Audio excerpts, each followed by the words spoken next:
Unacademy. Let's crack it. ठीक है, चलो फिर शुरू करते हैं भाई डीसी मशीन्स का आखिरी सफर, जिसके बाद हमारा ये डीसी मशीन पूरा हो जाने वाला है। ठीक है, तो सबसे पहले आज मैं बात करूंगा बेटा लॉसेस की। पार्ट 2 के अंदर मैंने आपको डीसी मशीन के कनेक्शन अच्छे से समझा दिया था, उनकी केवीएल और केसीएल की इक्वेशन आपको समझा दी थी। आज हम लॉसेस से स्टार्ट करेंगे। अब बेटा डीसी मशीन में दो तरह के लॉसेस होते हैं, constant and the variable loss. ठीक है, अब कांस्टेंट लॉस के अंदर आता है mechanical loss and core loss. Mechanical loss के अंदर होता है बेटा फ्रिक्शन एंड विंडेज। फ्रिक्शन जो आता है ना, ये भी बेटा दो कारणों से आता है। एक तो फ्रिक्शन जो कम्यूटेटर का होता है ब्रशेस के साथ, और दूसरा फ्रिक्शन जो होता है बियरिंग का। तो ब्रश और बियरिंग, ये दो तरह के फ्रिक्शन होते हैं। कोर लॉस के अंदर आता है बेटा हिस्टेरेसिस और एडी करंट, ये दो तरह के लॉसेस आते हैं कोर लॉस के अंदर। वेरिएबल में क्या क्या आता है भाई? Armature copper loss, shunt field loss VT into ISH, series field loss IA² RSC, brush drop बेटा VBD into IA, stray loss यानी जिसकी लोकेशन मुझे नहीं पता, ये लीकेज फ्लक्स से बनने वाले एडी करंट्स के कारण होता है। मशीन के अलग अलग पार्ट में एडी करंट इंड्यूस होते हैं ड्यू टू लीकेज फ्लक्स, उसके कारण आता है stray load loss and it is usually ignored. ये ज्यादातर ना हम इग्नोर कर देते हैं। ठीक है, इसको कंसीडर नहीं करते, बहुत छोटी वैल्यू होती है। अब देखो बेटा, यहां पे अगर मशीन के पावर फ्लो डायग्राम की बात करें तो देखो डीसी मशीन में पहले आती है शाफ्ट पावर। ये शाफ्ट पावर कहां से आती है बेटा? ये शाफ्ट पावर कहां से आती है? ये आती है फ्रॉम प्राइम मूवर। कहां से आती है भाई? From prime mover. ठीक है, अब बेटा बीच में क्या होता है ना, बीच में आ जाते हैं आपके रोटेशनल लॉस, पी रोटेशनल इसको बोलते हैं। ये होता है मैकेनिकल लॉस यानी फ्रिक्शन विंडेज, और कोर लॉस, ये दोनों मिलके बनाते हैं रोटेशनल लॉस। फिर आ जाते हैं भाई कॉपर लॉस। तो जनरेटर में बेटा आप जाते हो ना लेफ्ट से राइट, यानी कि मैकेनिकल से इलेक्ट्रिकल पावर की तरफ, और मोटर में आप आते हो इलेक्ट्रिकल से मैकेनिकल की तरफ, यानी electrical will be input and mechanical will be output. Shekhar बेटा, इस चैनल पे मैंने 49 वीडियोस प्रोवाइड किया है मशीन के न्यूमेरिकल्स का। इसके अलावा 30 to 35 वीडियोस मैं स्पेशल क्लास पे करा रहा हूं। अगर एक वीडियो के अंदर मैं एवरेज भी ले लूँ ना, 10 या 15 क्वेश्चन होते हैं, तो बेटा वहां पे आप एवरेज अगर 12 मान लो तो तकरीबन 1000 क्वेश्चन मैंने फ्री ऑफ कॉस्ट प्रोवाइड कर दिए हैं। इससे ज्यादा क्या करोगे लगा के? अब देखो बेटा, अगर मैक्सिमम एफिशिएंसी की बात करें, पहली बात तो अगर एफिशिएंसी की ही बात करोगे तो एफिशिएंसी क्या होगी? अगर जनरेटर की बात करें तो P electrical by P electrical plus brush drop, ठीक है, प्लस कॉपर लॉस, प्लस क्या होगा? रोटेशनल लॉस, ये होगा। और अगर मोटर की बात करो, ठीक है, तो shaft by shaft plus rotational plus VBD IA plus copper loss, ये सारे होते हैं। तो ये दो तरह की एफिशिएंसी हो सकती है, एक जनरेटर की और एक मोटर की, एक जनरेटर और एक मोटर। अब यहां पे बेटा अगर मैक्सिमम एफिशिएंसी की बात करें तो मैक्सिमम एफिशिएंसी की कंडीशन ये होती है variable loss is equal to constant loss. Variable loss वो होते हैं बेटा जो करंट पे डिपेंड करते हैं। कौन से करंट पे? आर्मेचर के करंट पे। किस पे डिपेंड करते हैं? आर्मेचर के करंट पे। ठीक है, तो वेरिएबल लॉस और अगर कांस्टेंट लॉस बराबर होते हैं ना, then in that case it becomes the maximum efficiency। ठीक है भाई, ये बात क्लियर हो गई। अब जरा ये क्वेश्चन देखिए, the efficiency of a DC motor at maximum power will be. ठीक है, at maximum power will be. बेटा मैं आपको पूरा अपने क्रैश कोर्स का डिटेल दूंगा अगले सैटरडे, ठीक है, अगले सैटरडे मैं आपको पूरा डिटेल बताऊंगा, पूरा शेड्यूल क्या है, टाइमिंग क्या है, किस दिन कौन सा टॉपिक होगा, कितने बजे होगा, हर चीज बताऊंगा, ठीक है, डोंट वरी। लेकिन अगले सैटरडे, एक हफ्ता वेट करो। इस सैटरडे आपके लिए मैराथन लगा दिया, मैंने आपको प्रॉमिस किया है हर सैटरडे कुछ ना कुछ हटके करेंगे, या तो स्ट्रैटेजी, मोटिवेशन, मैराथन, लॉन्च, कुछ ऐसा which is different from the previous 5 days. तो ऐसा हर सैटरडे रहेगा, तो इस सैटरडे बताऊंगा। और देखो यूट्यूब वाले बच्चों के लिए भी स्टार्ट किया है रफ्तार सीरीज, उसे सपोर्ट करो बेटा, ज्यादा से ज्यादा शेयर करो। शुभम बेटा अभी this is not important for GATE, construction में इतना मत घुसो, ज्यादा फोकस अभी किस बात पे करेंगे, ज्यादा फोकस करेंगे न्यूमेरिकल रिलेटेड टॉपिक्स पे। यहां पे आंसर आएगा बेटा डी। क्या होता है देखो, फॉर मैक्सिमम पावर आउटपुट, पहले मैं इसकी बात करता हूं। मोटर के अंदर क्या होगा, एक सिंपल सी मोटर लेता हूं बेटा, सेपरेटली एक्साइटेड, ज्यादा कुछ नहीं, सेपरेटली एक्साइटेड।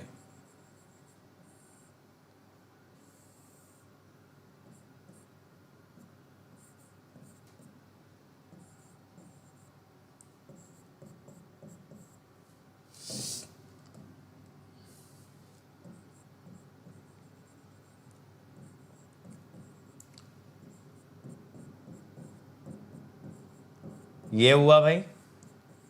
अब अगर बच्चों मैं आपसे ये कहता हूं कि यहां पे डेवलप्ड पावर क्या है, यहां पे डेवलप्ड पावर क्या है, तो आप मुझसे बोलेंगे sir E B into I A, यानी V T minus I A R A into I A. तो V T I A minus I A square R A. अब मैं क्या कहता हूं कि अगर मैक्सिमम पी डेवलप्ड चाहिए तो पी डेवलप्ड का differentiation with respect to I A will be 0, यानी V T minus 2 I A R A is 0। तो I A is V T by 2 R A, ठीक है, ये हो गया। अब बेटा यहां पे अगर एफिशिएंसी निकालें, यहां पे अगर आप पुट करो V T by 2 R A, तो ये एक्चुअली कितना आएगा ना, V T by 2 R A अगर डालोगे तो डेवलप पावर आएगी V T square by 4 R A, और इनपुट पावर अगर V T into I A लेते हो तो V T square by 2 R A. तो ये एफिशिएंसी आई 50%। लेकिन आप यहां ये देखो, मैंने रोटेशनल लॉस कंसीडर नहीं किया, मैंने रोटेशनल लॉस कंसीडर नहीं किया। अगर मैं रोटेशनल लॉस भी कंसीडर कर लूं तो that efficiency will be even less than 50%। तो इसने क्लियर कट बोला है बेटा मैक्सिमम पावर पे एफिशिएंसी बताओ। इसीलिए पता है क्या होता है, इलेक्ट्रिकल इंजीनियरिंग के अंदर कभी भी मैक्सिमम पावर ट्रांसफर थ्योरम का यूज नहीं करते, उसका यूज करते हैं इलेक्ट्रॉनिक्स इंजीनियर्स एम्पलीफायर्स के अंदर फॉर इंपिडेंस मैचिंग, है ना। एक्चुअली एनालॉग के अंदर एक टॉपिक होता है पावर एम्पलीफायर, वहां पे हम यूज करते हैं this maximum power transfer theorem. लेकिन इलेक्ट्रिकल में फोकस इस बात पे नहीं होता पावर मैक्सिमाइज करनी है, फोकस इस बात पे होता है एफिशिएंसी मैक्सिमाइज करनी है। अगला देखो, the hysteresis loss in a DC machine depend on, hysteresis loss in a DC machine depend on, बताओ भाई क्या होगा।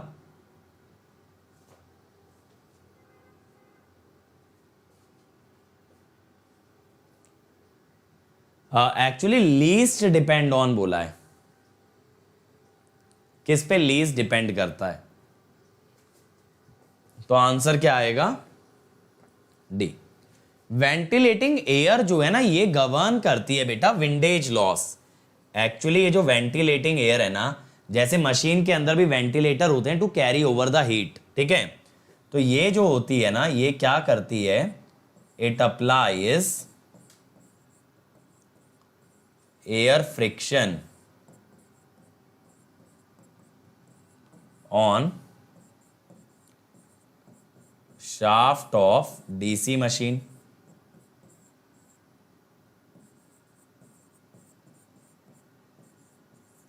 तो उसे हम लोग क्या कहते हैं, विंडेज लॉस। हम लोग उसे किस नाम से जानते हैं, विंडेज लॉस। ठीक है भाई। अगला देखो बेटा, विच of the following is not the effect of iron loss. Which of the following is not the effect of iron loss. बताओ भाई।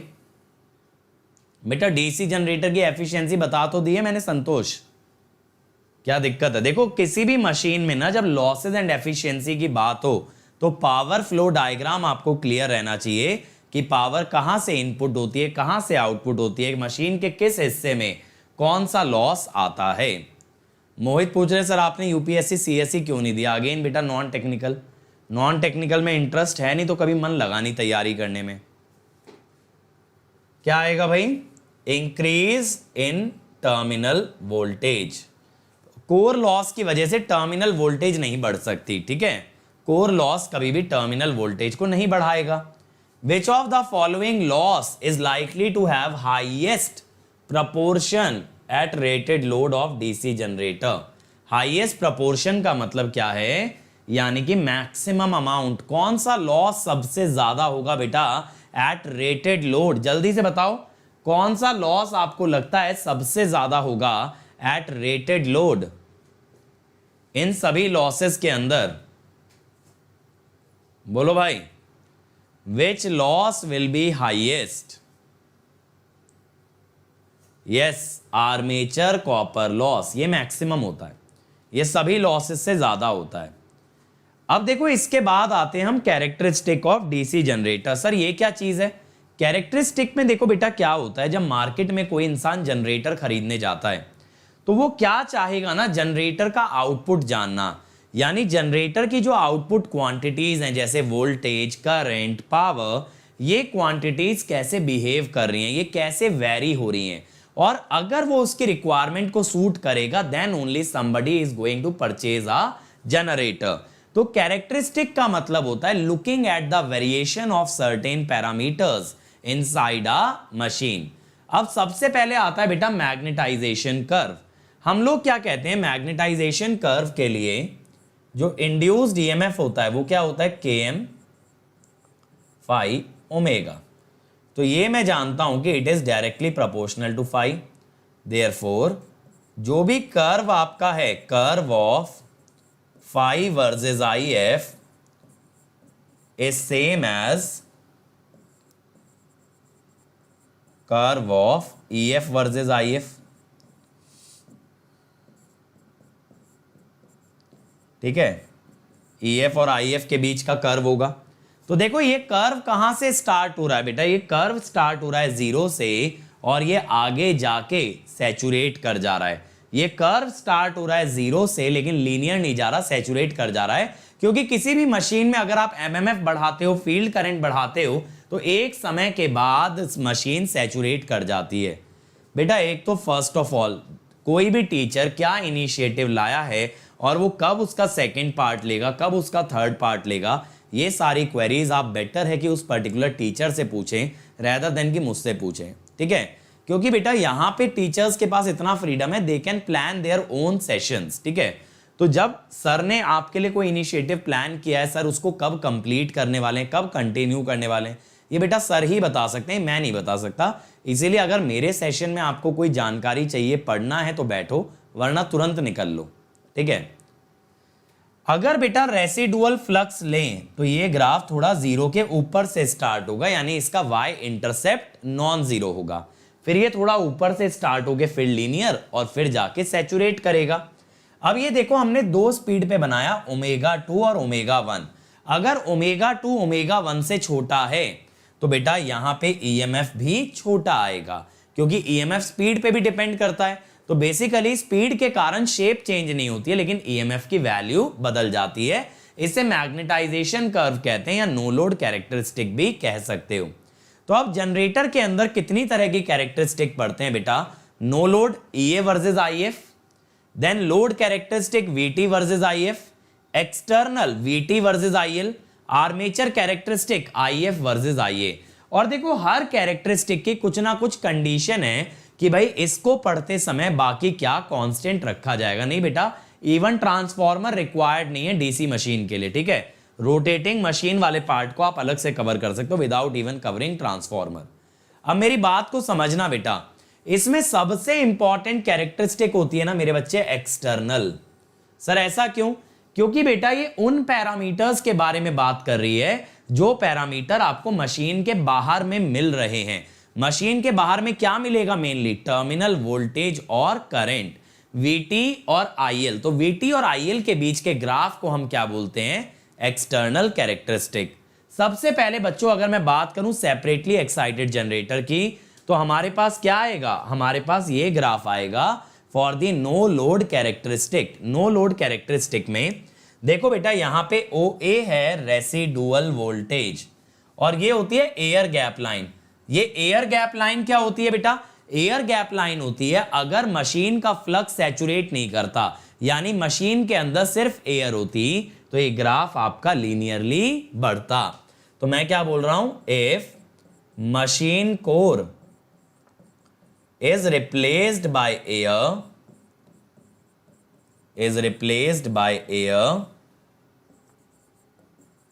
machine does not saturate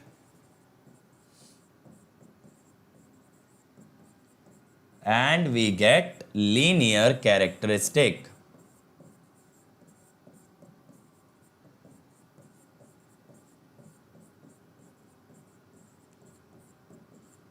ठीक है भाई, तो हमें लीनियर कैरेक्टरिस्टिक मिलती हैं और उसी को हम लोग बोलते हैं air gap line. Air gap line बेटा बायोमेडिकल मैं थोड़ी पढ़ा सकता हूं, ऐसे रैंडमली कुछ भी थोड़ी पढ़ा दूंगा। तो बेटा यहां पे देखो, ये जो है ना, ये कांस्टेंट स्पीड पे बनाया गया है। एक कांस्टेंट स्पीड लेकर के हमने ग्राफ को ड्रॉ किया है। अब आती है लोड कैरेक्टरिस्टिक। लोड कैरेक्टरिस्टिक किसके बीच में होती है बेटा? ये होती है VT versus IF at IA and N constant. अब बेटा देखो, अगर IA फ्लो कर रहा है मशीन के अंदर तो ऑब्वियसली आर्मेचर रिएक्शन आएगा। अगर आर्मेचर रिएक्शन आएगा तो it will try to reduce the flux. अगर फ्लक्स कम होगा तो EMF भी कम होगा। बात को समझने की कोशिश करना, अगर आर्मेचर करंट आ रहा है तो आर्मेचर रिएक्शन आएगा, आर्मेचर रिएक्शन डीमैग्नेटाइजिंग आएगा और उस कारण से फ्लक्स और वोल्टेज भी कम होगा। साथ साथ बेटा IA फ्लो करने के कारण IaRa का भी ड्रॉप आएगा। तो एक्चुअली दो तरह के ड्रॉप आएंगे। एक ड्रॉप कौन सा आएगा बेटा? IaRa। दूसरा ड्रॉप कौन सा आएगा बेटा? दूसरा आएगा आर्मेचर रिएक्शन। इस कारण से देखो, इस कारण से no load characteristic and load characteristic, इसके अंदर कितना डिफरेंस आता है? One is IaRa drop fix रहेगा क्योंकि IA कांस्टेंट लेके चल रहे हो, और दूसरा है बेटा आर्मेचर रिएक्शन ड्रॉप। तो इन दोनों के बीच में देखो ये गैप आ गया ना, ये है आपका ड्रॉप। अब आप देखो बेटा, ये जो ग्राफ है ये 0 से स्टार्ट नहीं हो रहा, इसका कुछ x इंटरसेप्ट है। यहां पे मैंने लिखा है IF min। ये IF min का क्या मतलब है? एक कांस्टेंट IA पे ये ड्रॉप भी कांस्टेंट है। इस ड्रॉप को ओवरकम करने के लिए कितने फील्ड करंट की कम से कम जरूरत पड़ेगी? That is the IF min। तो IF min क्या हुआ? IF min हुआ minimum field current required to overcome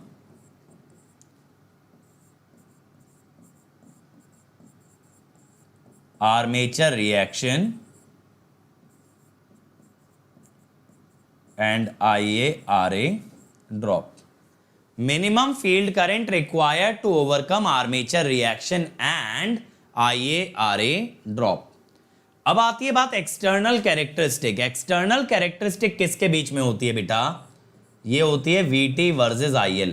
यानी अब आपने लोड लगा दिया है और आप लोड को वेरी कर रहे हो, तो आप देखना चाहते हो लोड वेरिएशन के साथ साथ कैसे आपका आउटपुट वोल्टेज वेरी करता है। अब मेरे बच्चों एक चीज समझना, अगर आप IL को बढ़ाते हो, बेटा, तो क्या होगा, IA बढ़ेगा। IA बढ़ने से क्या होगा ना, आर्मेचर रिएक्शन बढ़ेगा। और जैसे जैसे आर्मेचर रिएक्शन बढ़ता है बेटा, आपका फ्लक्स कम होता है, EMF कम होता है, साथ साथ IaRa का ड्रॉप बढ़ता है, तो भी वोल्टेज कम होती है। तो बेटा इस कारण से ना देखो यहां पे दो चीजें आ गई, एक तो ये आ गया drop due to armature reaction, और एक दूसरा आ गया IaRa का ड्रॉप। तो ये दो ड्रॉप आने के बाद क्या हुआ, ये लाल वाला ग्राफ हमें मिल गया, ये लाल वाला ग्राफ मिल गया, यानी नो लोड के मुकाबले दो ड्रॉप आ गए, आर्मेचर रिएक्शन और IaRa। अब आर्मेचर कैरेक्टरिस्टिक ये क्या होती है बेटा, आर्मेचर कैरेक्टरिस्टिक में ग्राफ बनता है IF versus IA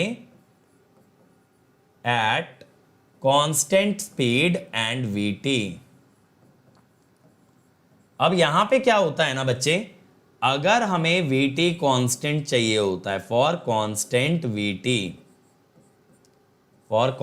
VT as IA increases armature reaction बढ़ेगा। अगर आर्मेचर रिएक्शन बढ़ेगा तो बेटा to maintain VT constant, armature reaction गिराने की कोशिश करेगा ना फ्लक्स और वोल्टेज को, तो to maintain VT equal to constant IF must be increased. इसीलिए ये इंक्रीजिंग कर्व बन जाता है बच्चों। ये कैसा ग्राफ बन जाता है, ये इंक्रीजिंग कर्व बन जाता है, क्योंकि आपको ना IA बढ़ने के साथ कांस्टेंट वोल्टेज के लिए IF भी बढ़ाना पड़ेगा। अब आते हैं शंट एक्साइटेड जनरेटर पे। शंट एक्साइटेड जनरेटर में no load characteristic exactly same आती है एज योर सेपरेटली एक्साइटेड। ऐसा इसलिए क्योंकि देखो शंट एक्साइटेड में आपको अगर IF वेरी करना है तो बेटा आपको ना उसको VT से इंडिपेंडेंट, ठीक है, VT से इंडिपेंडेंट करना पड़ेगा। अगर आप एक शंट मशीन देखें तो उसकी फील्ड वाइंडिंग VT के पैरेलल होती है, तो अगर VT बदलेगा तो IF ऑटोमेटिकली चेंज होगा। जबकि मैं रिलेशन देखना चाह रहा हूं उल्टा, कि IF बदलने से VT कैसे बदलता है। अगर आपने शंट मशीन को एज इट इज यूज कर लिया तो उसके VT बदलने से IF बदलेगा, लेकिन मुझे चाहिए क्या, IF का इंपैक्ट किस पे, VT पे। इसके लिए बेटा मेरे को क्या करना पड़ता है, मशीन की फील्ड वाइंडिंग को अलग हटा करके I have to operate it as a separately excited machine. तो ये जो आपको बच्चे यहां पे ग्राफ दिख रहा है ना, ये कहां से आया है, ये आया है as a separately excited generator. कहां से आया है, सेपरेटली एक्साइटेड जनरेटर। बात समझ में आ रही है, सेपरेटली एक्साइटेड जनरेटर से आया है। अब लोड कैरेक्टरिस्टिक, लोड कैरेक्टरिस्टिक भी बेटा सेपरेटली एक्साइटेड से ही आएगी, क्योंकि यहां पे भी क्या है, यहां पे भी ग्राफ बनता है VT वर्सेस IF का। तो हमारा ये कहना है बेटा कि टू ड्रॉ सच ग्राफ, अगर IF के अगेंस्ट कुछ प्लॉट कर रहे हो ना,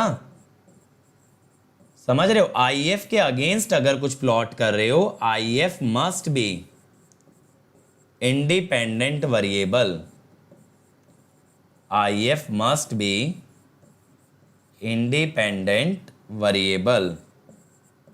और उसके लिए मशीन को कैसे चलाना पड़ता है, machine must be operated as separately excited generator या सेपरेटली एक्साइटेड मशीन।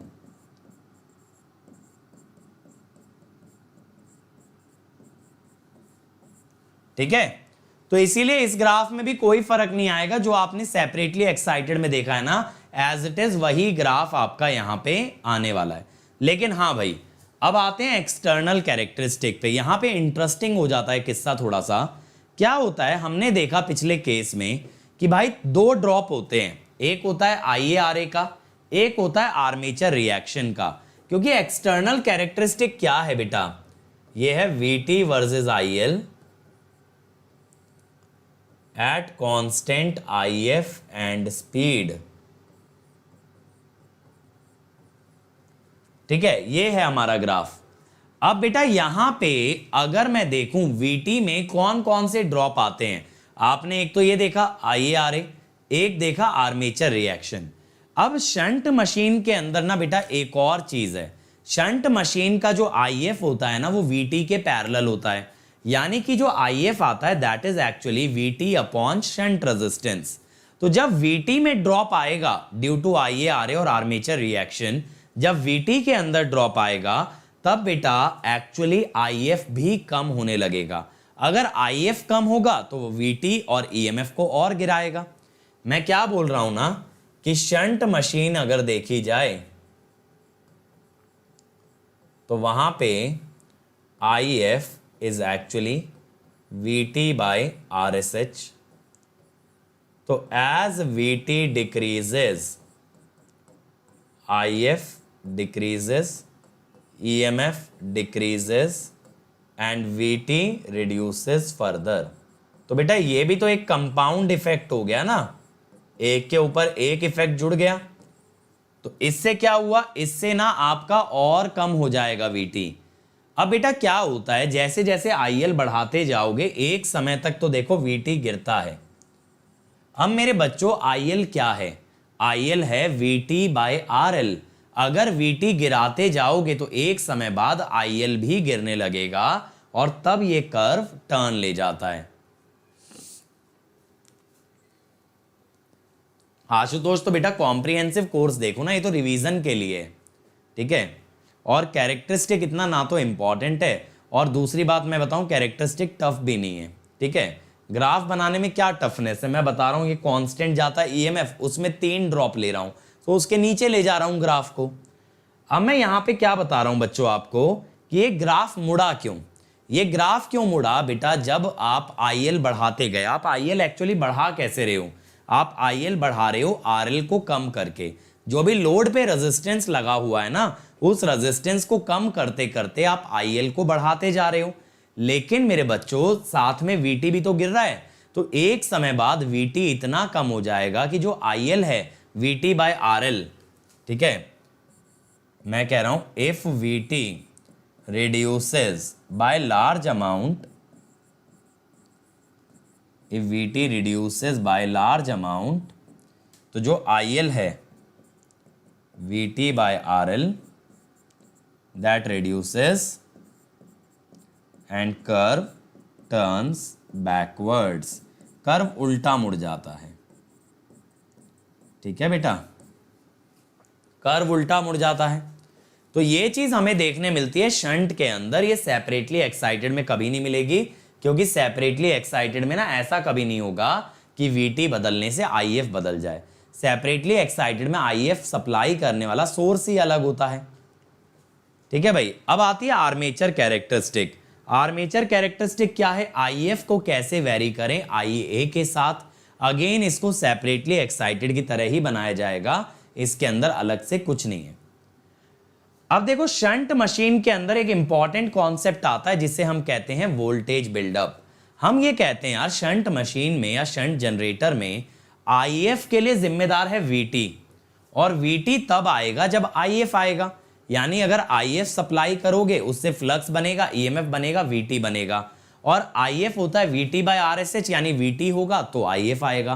तो यहां पे बेटा कुछ कंडीशन ना अटपटी सी हो गई, जैसे पहले आप IF कह रहा है भाई VT बनेगा तो मैं आऊंगा, और VT कह रहा है अगर IF आएगा तो मैं आऊंगा। तो ये कैसे होता है कि वोल्टेज बना सकता है एक शंट जनरेटर? तो बेटा इसके पीछे सबसे मेजर कारण होता है रेसिडुअल EMF। रेसिडुअल EMF से क्या होता है ना, एक छोटा सा फील्ड करंट आता है। अब ये जो फील्ड करंट है ये फ्लक्स बनाता है। अब मशीन के अंदर पहले से एक फ्लक्स था रेसिडुअल, एक फ्लक्स बनाया किसने, आपका ये जो फील्ड करंट आया।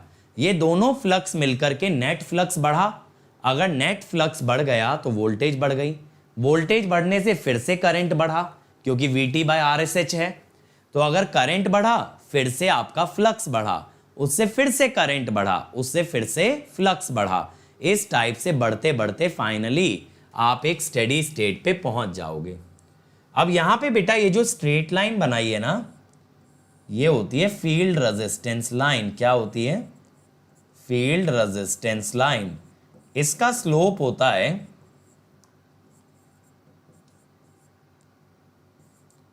RSH, ठीक है। क्योंकि ये लाइन हमें क्या बता रही है ना, ये लाइन हमें ये बता रही है कि भाई IF जो है ना वो EMF बाय RSH से आ जा रहा है। और ये लाइन क्या बता रही है भाई, ये बता रही है EA as a function of IF।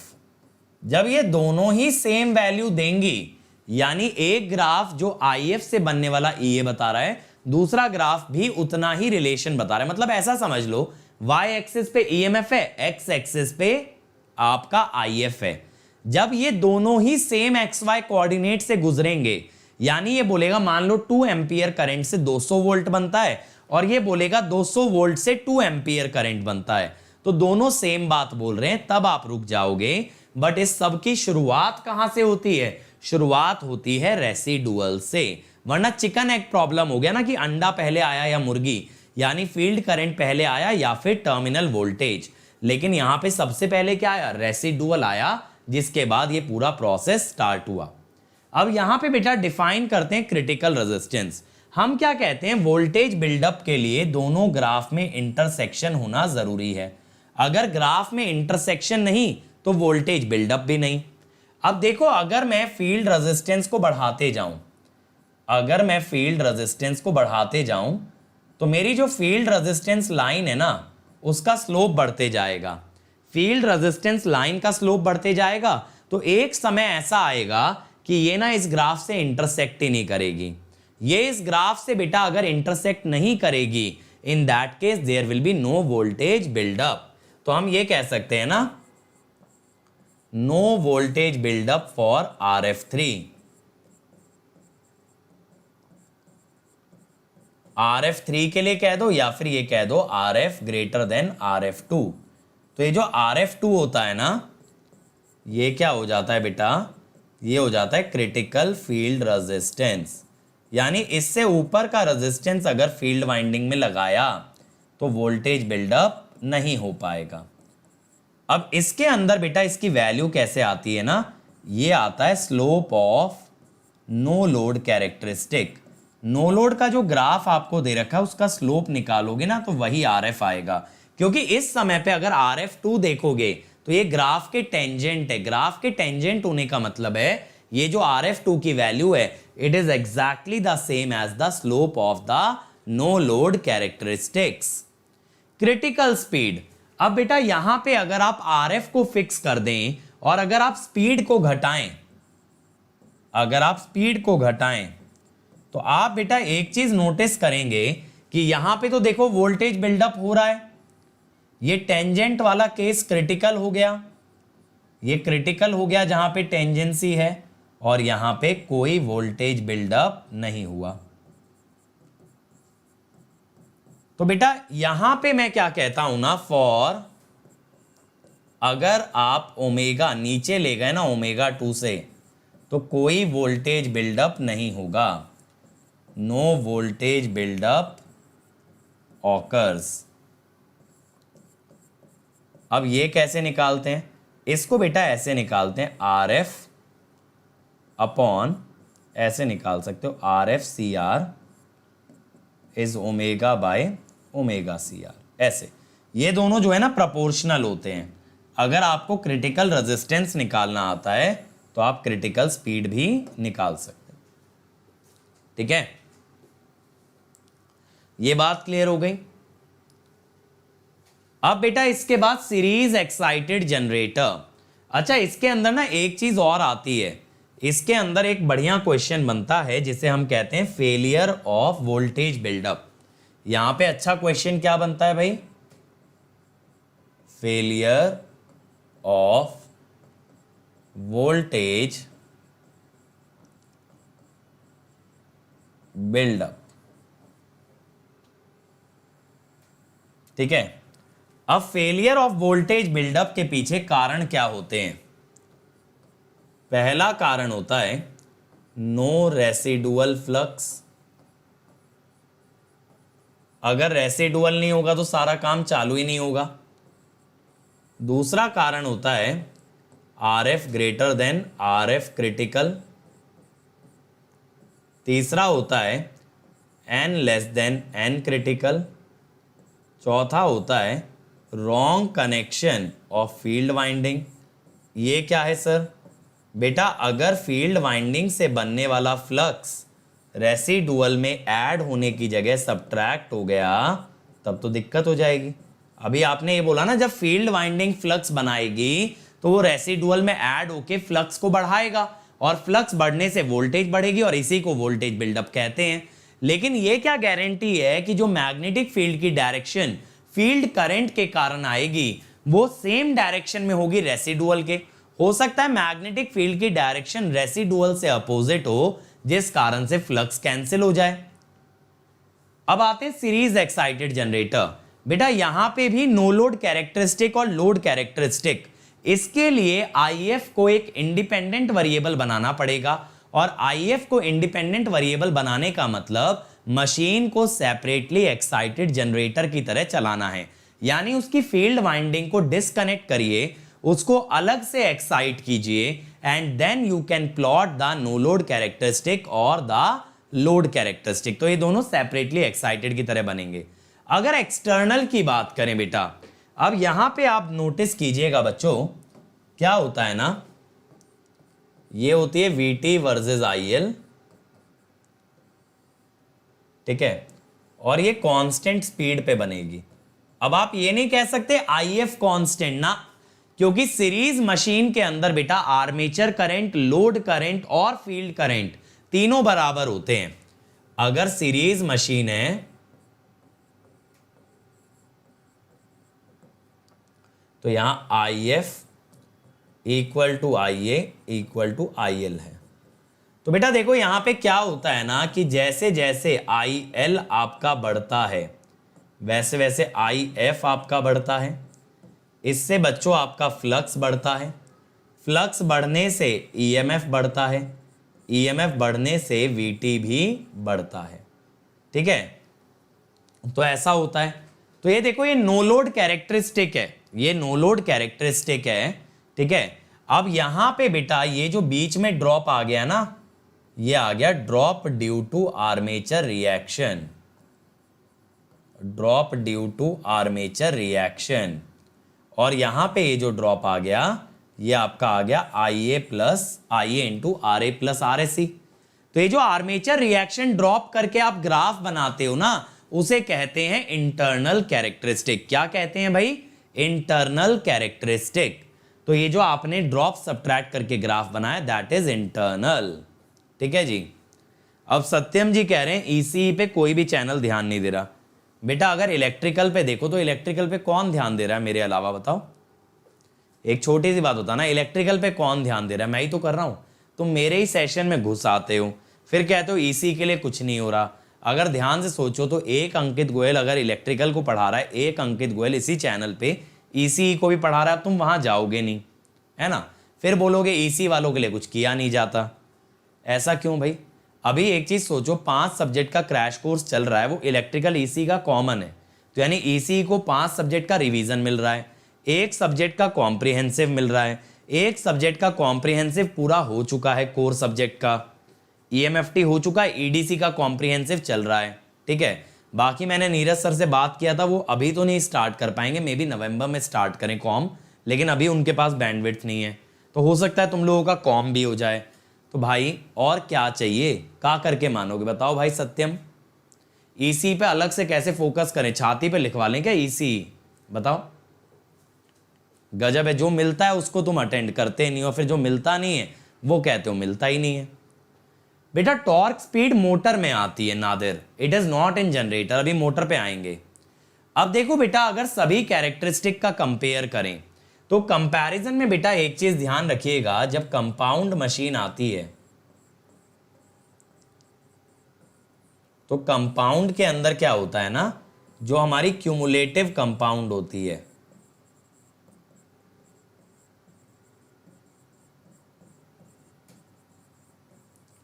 Cumulative compound में क्या होता है, एक होती है under compound,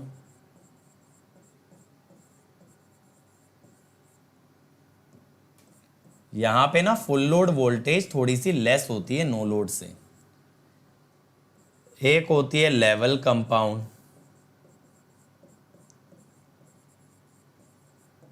full load voltage बराबर आती है, और एक होती है ओवर कंपाउंड। देखो यहां कंपाउंडिंग वेरी करने का पता है मतलब क्या है? मतलब है सीरीज के टर्न कितना वेरी कर रहे हो। ठीक है जी, सीरीज के टर्न अगर आप बढ़ाओगे तो सीरीज वाइंडिंग का फ्लक्स बढ़ेगा। ठीक है, सीरीज वाइंडिंग का फ्लक्स बढ़ेगा, सीरीज वाइंडिंग का फ्लक्स बढ़ेगा, ईएमएफ बढ़ेगा, ईएमएफ बढ़ेगा तो वोल्टेज भी बढ़ेगी। तो इस टाइप से अब लेकिन देखो वोल्टेज को बढ़ाना चाहती है सीरीज वाइंडिंग। सीरीज वाइंडिंग कहती है जितना ज्यादा करंट आप मुझे दोगे मैं उतना ही ज्यादा फ्लक्स पैदा करूंगी, और जितना ज्यादा फ्लक्स होगा उतना ही ज्यादा ईएमएफ और वोल्टेज होगा। लेकिन ईएमएफ और वोल्टेज को गिराने की कोशिश करता है आर्मेचर रिएक्शन और आईएआरए। अब डिपेंड करता है जीत किसकी होती है। अगर यहां पे देखें फुल लोड वोल्टेज कम है यानी ड्रॉप की जीत हुई, वोल्टेज कम हो गई। यहां दोनों ने एक दूसरे को कैंसिल कर दिया, वोल्टेज बराबर हो गई। यहां पे सीरीज वाइंडिंग बढ़ाने में कामयाब हुई तो वोल्टेज बढ़ गई। तो देखो अगर मैं सभी जनरेटर्स की नो लोड वोल्टेज सेम मान लूं तो ओवर कंपाउंड में सबसे ज्यादा वोल्टेज मिलती है, लेवल कंपाउंड में बराबर मिलती है नो लोड के, अंडर कंपाउंड में थोड़ी सी कम मिलती है, फिर सेपरेटली एक्साइटेड और फिर शंट। ठीक है, सेपरेटली एक्साइटेड और फिर शंट। सर ऐसा क्यों? सेपरेटली एक्साइटेड ऊपर क्यों आया? बेटा अभी जस्ट मैंने पीछे बताया था शंट में 3 तरह के ड्रॉप होते हैं। आईएआरए का ड्रॉप होता है, आर्मेचर रिएक्शन का ड्रॉप होता है, और एक था ड्रॉप जिसमें वीटी गिर गया था जिससे आईएफ गिरा था, जिस कारण से कर्व आगे जाके मुड़ा भी था, वो तीसरा ड्रॉप था।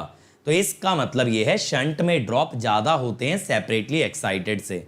और फिर आ रहा है डिफरेंशियली कंपाउंड। अब डिफरेंशियली कंपाउंड में तो मेरे भाई जो फ्लक्स होता है ना वो शंट माइनस सीरीज होता है। तो बेटा जैसे जैसे आप आईएल बढ़ाते हो, ठीक है, तो फाई एस बढ़ता है और आपका फ्लक्स और कम होते चला जाता है। फ्लक्स जितना कम होते जाएगा उतना ही ज्यादा वोल्टेज गिरेगा। बेटा जिसकी बात कर रहे हो ना सना आप, वो होता है डिफरेंशियल कंपाउंडिंग कि series winding is opposite to the shunt winding. बाकी लेस टर्न्स और मोटे टर्न्स क्यों यूज करते हैं? सीरीज वाइंडिंग आर्मेचर के सीरीज में तो हाई करंट कैरी कर रही है, हाई करंट कैरी कर रही है तो मोटी वायर की जरूरत पड़ेगी। अगर उसका करंट ऑलरेडी हाई है तो उसके टर्न्स कम करेंगे for a particular MMF. MMF NI होता है ना, अगर किसी वाइंडिंग का आई ज्यादा है तो उसमें नंबर ऑफ टर्न्स कम लेने पड़ते हैं। अब बेटा इक्वल फुल लोड वोल्टेज, यानी अगर सभी जनरेटर फुल लोड पे बराबर वोल्टेज दें तो बेटा यहां पे सबसे ऊपर ग्राफ किसका होता है? डीसी का। ऐसा क्यों सर? देखो डिफरेंशियली कंपाउंड जो होती है ना मशीन, इसमें मैक्सिमम ड्रॉप होता है between no load and full load. इसमें मैक्सिमम ड्रॉप होता है between no load and full load. तो अगर देखो नो लोड से फुल लोड तक इसमें सबसे ज्यादा ड्रॉप है, तो अगर आप नो लोड इसका बराबर मानोगे बाकी सबके तो इसका फुल लोड सबसे कम आएगा। ड्रॉप ज्यादा है ना, तो अगर नो लोड बराबर मान लो तो फुल लोड बहुत ही कम आएगा, और अगर फुल लोड बराबर मान लो तो नो लोड बहुत ज्यादा आएगा। इनका गैप मैक्सिमम रखना है। तो अगर नो लोड सेम तो फुल लोड कम, और फुल लोड सेम तो नो लोड ज्यादा, तभी तो गैप ज्यादा आएगा। फिर इसके बाद बेटा देखो कौन आ रहा है, इसके बाद अगला आएगा हमारा डिफरेंशियल कंपाउंड के बाद शंट, शंट के बाद सेपरेट, सेपरेट के बाद क्या आएगा भाई? अंडर कंपाउंड, फिर आएगा लेवल कंपाउंड, फिर आएगा ओवर कंपाउंड। जस्ट उल्टा हो गया ऑर्डर। अगर फाइनल वैल्यू सेम है तो इनिशियल वैल्यूज का ऑर्डर उल्टा होगा, और अगर इनिशियल वैल्यू सेम है तो ऑर्डर पलट जाएगा। अब यहां पे सीरीज भी दिखाया है, शुरू कहां से हो रहा है? 0 से, और बढ़ता जा रहा है, बढ़ता जा रहा है, जब आगे जाके वो सैचुरेट कर जाए। अब जरा क्वेश्चन देखो, the total internal characteristic of DC generator is described as. Internal characteristic बताओ भाई, इंटरनल कैरेक्टरिस्टिक किसके बीच में होती है? अभी मैंने बताया था बेटा, अगर नो लोड कैरेक्टरिस्टिक में से, अगर आप नो लोड कैरेक्टरिस्टिक में से आर्मेचर रिएक्शन ड्रॉप हटाते हो then it becomes internal characteristic. क्या बन जाता है? Internal characteristic. तो आंसर विल बी 3। ठीक है, आंसर विल बी 3। समझ में आया? ईएमएफ है, लेकिन कौन सा ईएमएफ है? लोड पे। तो ये जो ईएमएफ और फील्ड करंट है ये तो क्या है भाई? नो लोड कैरेक्टरिस्टिक है। वीटी और आर्मेचर करंट है ये एक्सटर्नल कैरेक्टरिस्टिक है।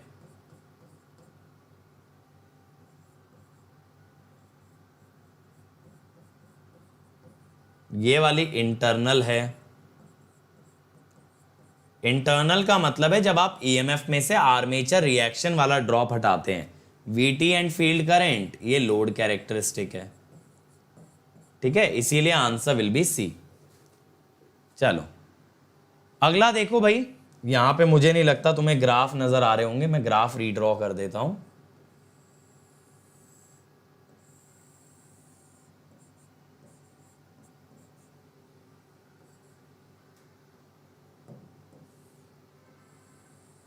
ये फर्स्ट है, ये सेकंड, ये थर्ड, ये फोर्थ। अब बताओ भाई क्या है? अब आपको बताना है कौन सा ग्राफ किससे मैच करेगा। ये आपको ना लोड कैरेक्टरिस्टिक, बल्कि एक्सटर्नल कैरेक्टरिस्टिक है, V वर्सेस IL। ये एक्सटर्नल कैरेक्टरिस्टिक है, तो बताओ कौन सा ग्राफ किससे मैच करेगा भाई? सी। देखो बेटा, ये है सेम नो लोड वोल्टेज। तो पहला वाला जो ग्राफ है ना वो ओवर कंपाउंड का है। क्यों? क्योंकि यहां वोल्टेज बढ़ रही है। दूसरा जो है उसमें ऑलमोस्ट कांस्टेंट है, लेवल कंपाउंड, इसको फ्लैट कंपाउंड भी कह सकते हो। तीसरा जो है फिर ये शंट का आएगा, और सबसे नीचे जो है वो डिफरेंशियल कंपाउंड आएगा, यानी P का आएगा 3, तो answer will B C। Q का 2। ठीक है, तो आंसर विल बी C। बहुत ही बढ़िया बच्चों। अगला देखो, the internal characteristic is plotted between. ये बताओ, सेम क्वेश्चन आ गया फर्स्ट जैसा ही है, बस क्वेश्चन की लैंग्वेज को थोड़ा ट्विस्ट कर दिया है। इंटरनल कैरेक्टरिस्टिक किसके बीच में बनती है बोलो?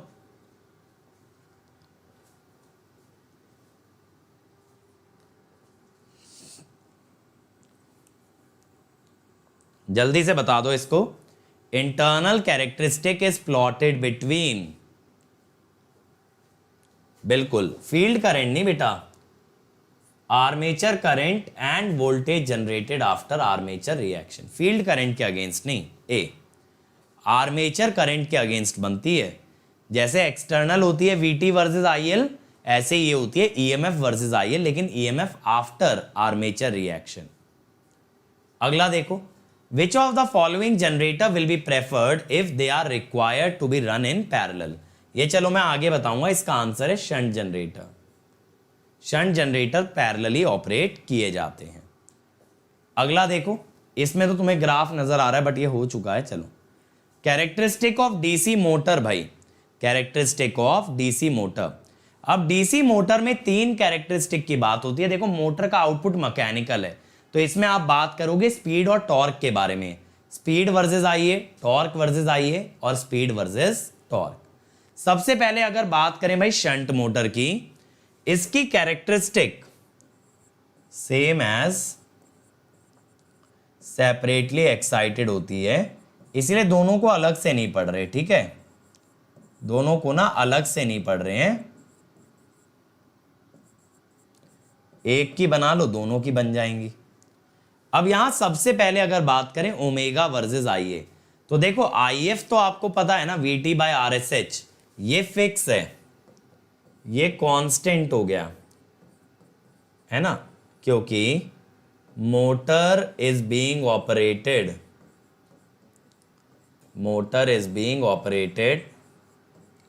फ्रॉम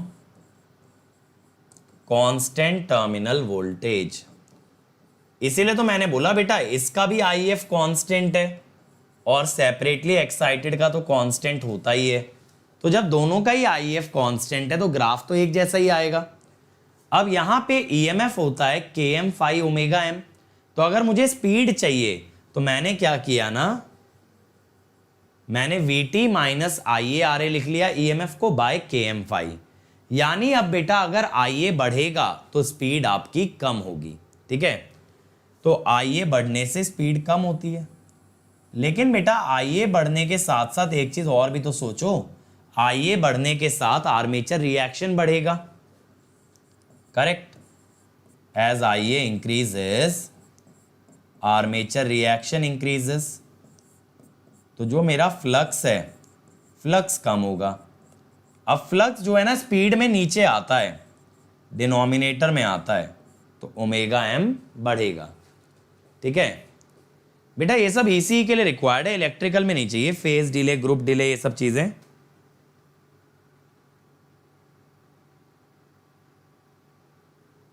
ठीक है, ये बात क्लियर हो गई। चलो अब इसके बाद देखो टॉर्क वर्सेस IA। अब टॉर्क वर्सेस IA क्या होता है, T equal to km phi IA। तो यहां पे बेटा torque is directly proportional to IA। लेकिन एक बात और बेटा, as IA increases armature reaction increases, तो flux decreases due to demagnetising nature of armature reaction. तो इसीलिए ना टॉर्क उतना बढ़ नहीं पाता, ठीक है। यहां पे बेटा, यहां पे क्या हो रहा है ना, this is the torque if flux is constant, यानी आर्मेचर रिएक्शन इग्नोर्ड, तो ये लीनियर जाता। लेकिन प्रैक्टिकली अगर आप आर्मेचर रिएक्शन कंसीडर करोगे तो फ्लक्स उतनी तेजी से नहीं बढ़ेगा, ठीक है। ये बात क्लियर हो गई भाई। तो अमित बेटा, जिस टीचर ने आपको सिग्नल पढ़ाया उससे बात कीजिए कि ये टॉपिक्स कैसे मिस हुए हैं। और बेटा मैं डीसी मशीन फिर से नहीं पढ़ा रहा हूं, ये मैं डीसी मशीन रिवाइज करा रहा हूं मैराथन की फॉर्म में, ठीक है भाई। ये क्लियर हुआ, ये ग्राफ उतना नहीं बढ़ेगा। अब इसके बाद देखो ओमेगा वर्सेस टॉर्क। आपने बेटा यहां पे ये निकाल रखा था अभी पीछे कि omega m is VT minus IRA by km phi, और फिर आपने ये भी निकाल रखा था torque equal to km phi IA। तो अगर आप करंट को रिप्लेस कर दें टॉर्क की फॉर्म में, अगर आप करंट को रिप्लेस कर दें टॉर्क की फॉर्म में, तो ये आ जाएगा VT by km phi minus TRA by km phi का स्क्वायर। तो यहां पे भी देखो बेटा, as torque increases omega m decreases. इससे क्या समझे? अच्छा ऐसा सोचो, अगर एक बाइक पे एक लोग जा रहे हैं, या उसी बाइक पे आपने 4 दोस्त और बिठा लिए। अब भाई 4 दोस्त जैसे तैसे अटके बैठ तो गए, लेकिन क्या बाइक तेज चल पाएगी? नहीं। इसका क्या मतलब हुआ, जितना भारी वजन लगाओगे किसी मोटर पे, मोटर उतना ही धीरे घूमती है। तो एक्चुअली ये जो टॉर्क होता है ना, ये रिप्रेजेंट करता है कितना ज्यादा लोड एक मोटर से लगा है। तो अगर आप टॉर्क ज्यादा लगाते हो, यानी कि लोड ज्यादा मोटर पे डाल रहे हो, तो उसकी स्पीड कम होगी। अब देखो स्पीड तो आपकी कम होनी चाहिए, बट अगर आप आर्मेचर रिएक्शन कंसीडर करते हो ना, आपका ग्राफ बदल जाता है। एक्चुअली ये होगा आर्मेचर रिएक्शन कंसीडर्ड, और ये वाला होगा नेग्लेक्टेड। क्योंकि अगर आर्मेचर रिएक्शन कंसीडर करोगे ना, तब क्या होगा, आर्मेचर रिएक्शन कंसीडर करोगे, फ्लक्स कम होने के कारण ये आपका स्पीड बढ़ेगा, ठीक है। If armature reaction is considered,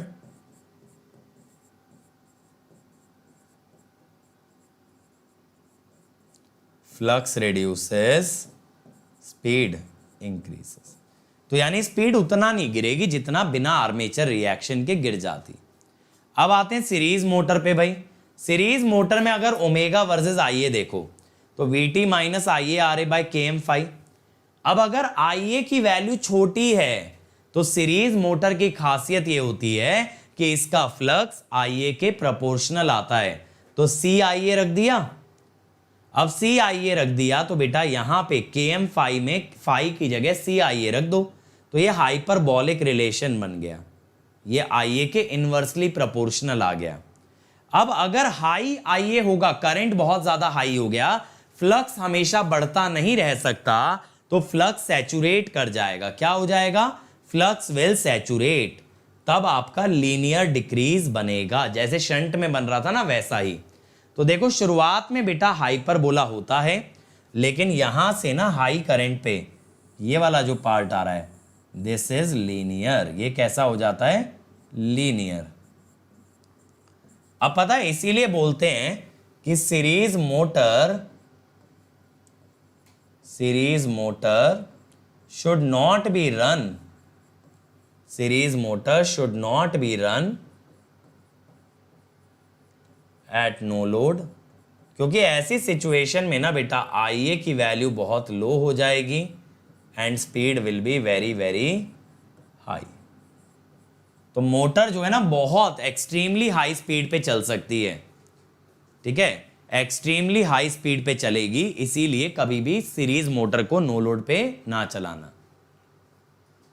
हर दोस्त अंकित सर का नाम सजेस्ट कर रहा है बेटा, इसका मतलब ये नहीं है कि अंकित सर बहुत बढ़िया पढ़ा रहे हैं। अंकित सर अकेले हैं जो पढ़ा रहे हैं, है ना, बाकी दुनिया टाइम पास कर रही है, मसाला दे रही है बच्चों को, एंटरटेनमेंट दे रही है। साउथ इंडियन मूवी बना के रख दिया है गेट के मार्केट को, इमोशन है, एक्शन है, ड्रामा है ना, कॉमेडी है, सब कुछ है। तो अब जब एक ही इंसान पढ़ाएगा तो उसी का नाम सुनोगे, बाकी अगर कोई पढ़ा रहा होता तब बात थी कि अंकित सर का नाम आ रहा है ना। तो इसमें मेरे लिए कोई गर्व फील करने वाली बात नहीं है, ऐसी रेस में दौड़ रहा हूं जिसमें दौड़ भी अकेला ही रहा हूं। अब देखो भाई टॉर्क वर्सेस आई ए। अब टॉर्क क्या होता है सर? के एम फाई आई ए। ओहो हो, है ना, यही होता है। अब अगेन बेटा लो आई ए, फ्लक्स प्रोपोर्शनल टू आई ए आएगा तो सी आई ए, तो टॉर्क हो गया के M C I A square. तो पैराबोलिक बन जाएगा भाई, ये बन गया पैराबोलिक। और अगर हाई आई ए होगा तो फ्लक्स बनेगा कांस्टेंट, टॉर्क अगर है तो फिर आएगा के एम फाई आई ए, के एम फाई आई ए। तो अब बेटा यहां पे क्या होगा कि देखो ये वाला ग्राफ आपका लीनियर बन जाएगा due to saturation and armature reaction. शुरू में कैसा रहेगा? पैराबोलिक, ठीक है। जब करंट बहुत हाई होगा ना, सैचुरेशन आ जाएगा, तो ये लीनियर हो जाएगा। ठीक, समझ में आ गया भाई, यहां तक क्लियर। अब इसके बाद ओमेगा वर्सेस टॉर्क। अब बेटा यहां पे V T minus I A R A by K M phi था। अब यहां पे आपने क्या किया ना, आपने फाई को रख दिया सी आई ए। अब सी आई ए है और टॉर्क लो आई ए पे टॉर्क कितना है? के M C I A square, यानी आई ए कितना है? Root over T bye K M C. तो ये आ गया आई ए की जगह। अगेन बेटा ये जो रिलेशन हुआ ना, ये हाइपरबॉलिक हो गया। ये कैसा हो गया? हाइपरबॉलिक हो गया। लेकिन जब मेरे बच्चे हाई करंट आएगा सैचुरेशन के कारण, ये ग्राफ आ जाएगा लीनियर। तो जैसा ग्राफ आपका ओमेगा वर्सेस आई ए का बन रहा था ना, वैसा ही ग्राफ ओमेगा वर्सेस टी का बनेगा, ठीक है।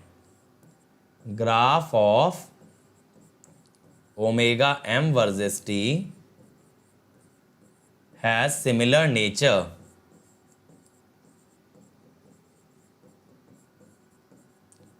as omega M versus I A, ठीक है, दोनों का ग्राफ सिमिलर आता है। अब बेटा इसके बाद अगर कंपाउंड की बात करें, क्यूमुलेटिव कंपाउंड में देखो क्या होता है। क्यूमुलेटिव कंपाउंड का जो फ्लक्स होता है ना, वो होता है phi S H plus phi S C, और जो आपका ओमेगा एम होता है V T minus I A R A by K M phi अब मैं क्या कहता हूं, as I A increases phi S E increases, phi increases, तो ओमेगा एम रिड्यूसेस रैपिडली। तो ओमेगा एम जो है ना शंट के मुकाबले ज्यादा तेजी से गिरता है बेटा। ओमेगा एम जो है ना शंट के मुकाबले ज्यादा तेजी से गिरता है। बेटा शिवम कुछ भी नहीं है, सिंक्रोनस मशीन के सर्कल डायग्राम में रियल पावर और रिएक्टिव पावर के बीच का ग्राफ है। कैसे? आपको P और Q का फॉर्मूला पता है, उसमें P के फॉर्मूले में टर्म आती है cos theta minus delta, Q के फॉर्मूले में आती है साइन थीटा माइनस डेल्टा। तो अगर आप कॉस थीटा माइनस डेल्टा की वैल्यू निकाल लें P की टर्म्स में और साइन थीटा माइनस डेल्टा की वैल्यू निकाल लें Q की टर्म में, स्क्वायर करके ऐड कर दो, बन गया सर्कल डायग्राम, खत्म। बट वैसे वो गेट में आता नहीं है, बट सर्कल डायग्राम बनाने में यही होता है, डेल्टा को एलिमिनेट करना होता है। तो पावर में जो कॉस थीटा माइनस डेल्टा वाली टर्म है वो निकाल लो और रिएक्टिव पावर में साइन थीटा माइनस डेल्टा वाली, दोनों को स्क्वायर करके ऐड कर दो तो आपके पास क्या आ जाएगा, you will get the circle. तो देखो बेटा यहां पे क्यूमुलेटिव कंपाउंड मोटर जो है ना उसका ग्राफ ज्यादा तेजी से गिर रहा है एज कंपेयर टू शंट। ठीक है, क्यूमुलेटिव कंपाउंड का। क्लियर हुआ? अब इसके बाद अगर बात करें टॉर्क वर्सेस आईए, टॉर्क वर्सेस आईए, तो बेटा यहां पे एक सिंपल सी अगर मैं बात करूं, टॉर्क है के एम फाई आई ए, तो यहां पे जो फ्लक्स है ना वो phi S H plus phi S E है। तो यानी कि मैं ये कह सकता हूं compound machine has more flux than shunt machine, shunt के मुकाबले ज्यादा फ्लक्स है, and hence it produces more torque than shunt machine। ठीक है, शंट मशीन से ज्यादा टॉर्क बनाती है। बेटा होता है, अप्स एंड डाउन्स आते हैं अवदेश तैयारी में, है ना, सबको होता है। और जैसे जैसे एग्जाम पास आता है इनसिक्योरिटी बढ़ती है, डर बढ़ता है, बहुत नॉर्मल है। बस ये ध्यान रखना अब तक जो पाया है उसे खोना नहीं है, जितनी मेहनत की है उस पर पानी मत फेरना, लगे रहो। ठीक है भाई? तो देखो ये शंट है और ये ब्लू वाला ना कंपाउंड है, ये ब्लू वाला कंपाउंड है, तो ये ज्यादा है ना, शंट से ज्यादा टॉर्क है। अब ओमेगा वर्सेस टॉर्क, बेटा इसका ग्राफ तो सेम आता है ना ओमेगा वर्सेस आईए से।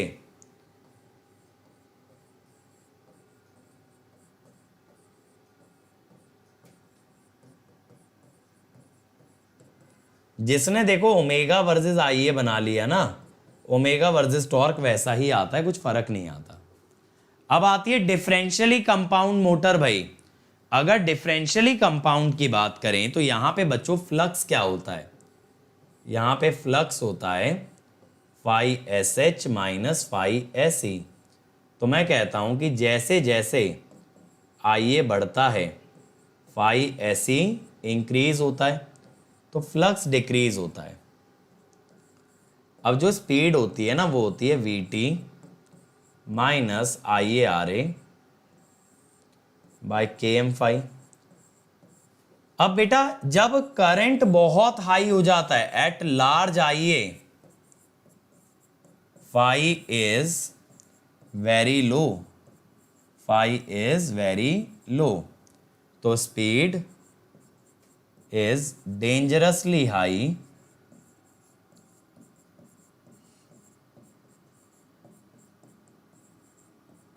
इसे कहते हैं अनस्टेबल रनअवे, कि मोटर जो है ना बहुत तेज स्पीड पे घूम जाती है ना। अगर फ्लक्स बहुत कम हो गया मोटर में तो ये बहुत तेजी से घूम जाएगी। बेटा अंडरस्टैंडिंग अगर नेक्स्ट लेवल पे चाहिए माधव तब तो जरूरी है, बट इंडिया में maximum teacher electromechanical energy conversion पढ़ाते ही नहीं, डायरेक्ट पढ़ा देते हैं तो भी बच्चा समझ तो लेता ही है। ठीक है, x इंटू ई आई कब यूज करते हैं भाई? ये तुम्हारे को गलत फहमी हो रही है, x इंटू केवीए लिखते हैं, ई आई कभी थोड़ी ना यूज करते हैं। अब देखो भाई टॉर्क वर्सेस आईए में, अगेन बेटा टॉर्क क्या होता है ना, के एम फाई आई ए, तो ये जो फाई होता है this is phi S H minus phi S E, as IA increases phi SE increases phi decreases। अगर यहां पे phi डिक्रीज होगा ना तो टॉर्क विल, ठीक है, तो टॉर्क के साथ क्या होगा, टॉर्क विल ऑल्सो डिक्रीज, ठीक है। तो बेटा इसीलिए टॉर्क उतनी तेजी से नहीं बढ़ता, आपका टॉर्क धीरे धीरे गिरने लगता है, ठीक है। ये समझ में आया? थैंक यू शिवम बेटा, थैंक यू। तो बेटा यहां पे ये स्ट्रॉन्ग शंट और वीक शंट का क्या मतलब है, ध्यान से समझना। If phi S H is high, ध्यान से समझिएगा, अगर फाई एस एच हाई होता है तो it is difficult for phi S E to overcome phi S H. Overcome का मतलब उससे बड़ा हो जाना, क्योंकि देखो when phi S E becomes greater than phi S H, flux reverses और टॉर्क भी रिवर्सेस, ठीक है, टॉर्क भी रिवर्सेस। बेटा आज तो मुश्किल है एएमए सेशन हो पाए, क्योंकि इसमें काफी टाइम लग जाएगा। अब ओमेगा वर्सेस टॉर्क, अगेन बेटा सेम नेचर,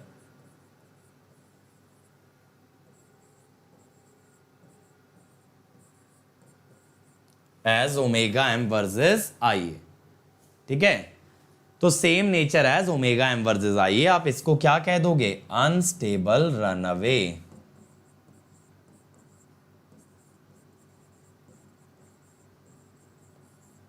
ठीक है भाई।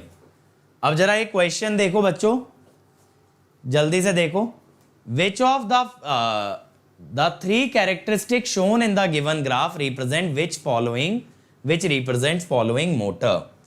तो देखो ये टॉर्क वर्सेस आईए है,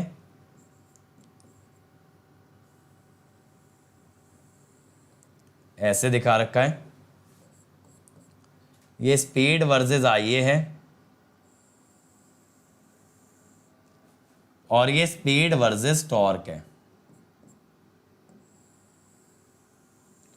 ये कौन सी मोटर को रिप्रेजेंट कर रहा है भाई, बताओ भाई, ये कौन सी मोटर को रिप्रेजेंट कर रहा है बच्चों? अरे तो डिजिटल भी तो मैंने इस चैनल पे करा ही रखा है, वो कर लो। बताओ जी कौन सी मोटर को रिप्रेजेंट कर रहा है? ये कर रहा है सीरीज मोटर को। हाइपरबॉलिक ग्राफ दिख जाए माने सीरीज मोटर है, ठीक है। चलो अगला देखो, an electric motor with constant output power will have the torque speed characteristic in form of a, अगर एक मोटर की पावर कांस्टेंट है तो टॉर्क और स्पीड के बीच का ग्राफ कैसा होगा? बताओ जी कैसा आएगा बच्चों, कम ऑन एवरीबॉडी। अगर एक मोटर की पावर कांस्टेंट है तो टॉर्क और स्पीड का ग्राफ कैसा आएगा?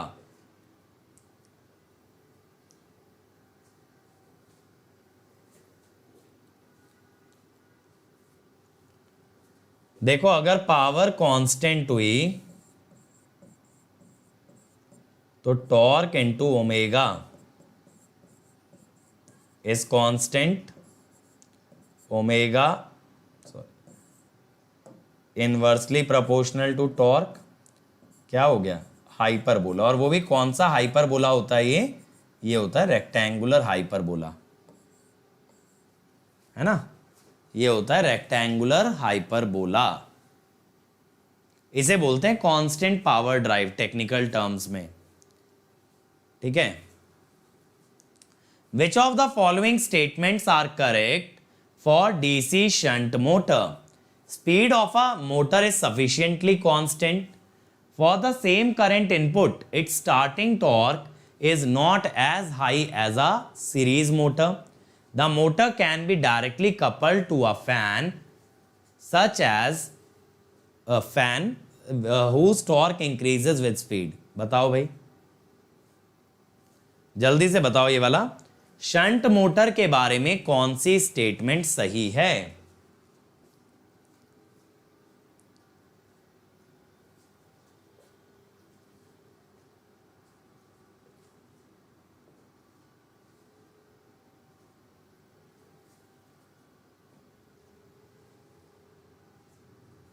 क्या आएगा भाई, बोलो।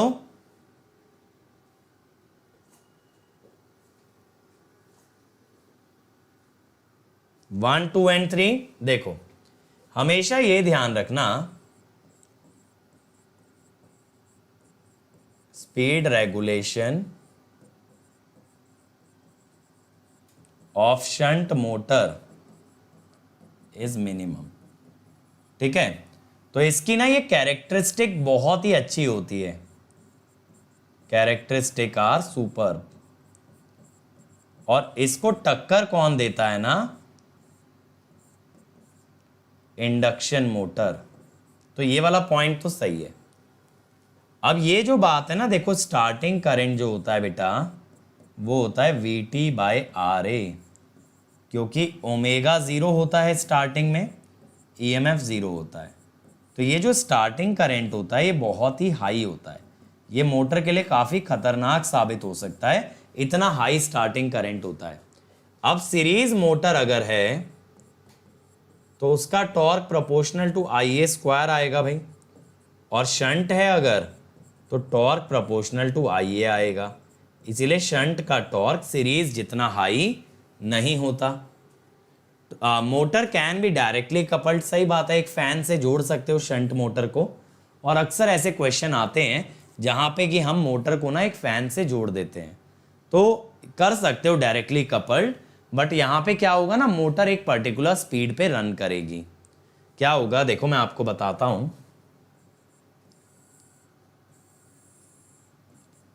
देखो, मोटर का जो ओमेगा M वर्सेस T आता है वो कैसा आता है ना, वो इस टाइप से आता है। और फैन का आता है N²। कितना आता है भाई, N²।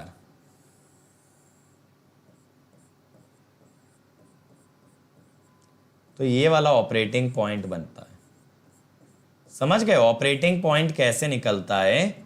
ये एक तो मोटर का टॉर्क है और एक लोड का टॉर्क है, जहां दोनों बराबर हो जाते हैं ना, वहां से आपको मिलता है ऑपरेटिंग पॉइंट। फैन का जो टॉर्क होता है वो N² के प्रोपोर्शनल होता है। अगला देखो भाई, which of the following statement about cumulative compound motor is incorrect? बताओ भाई, क्यूमुलेटिव कंपाउंड मोटर के बारे में कौन सी स्टेटमेंट इनकरेक्ट है? If the series field winding is shorted, then motor will rotate with increased speed. Shunt winding is shorted, motor will stop. Series winding is opened, motor will continue to run at the same speed. Shunt winding is opened, motor will rotate with dangerously high speed.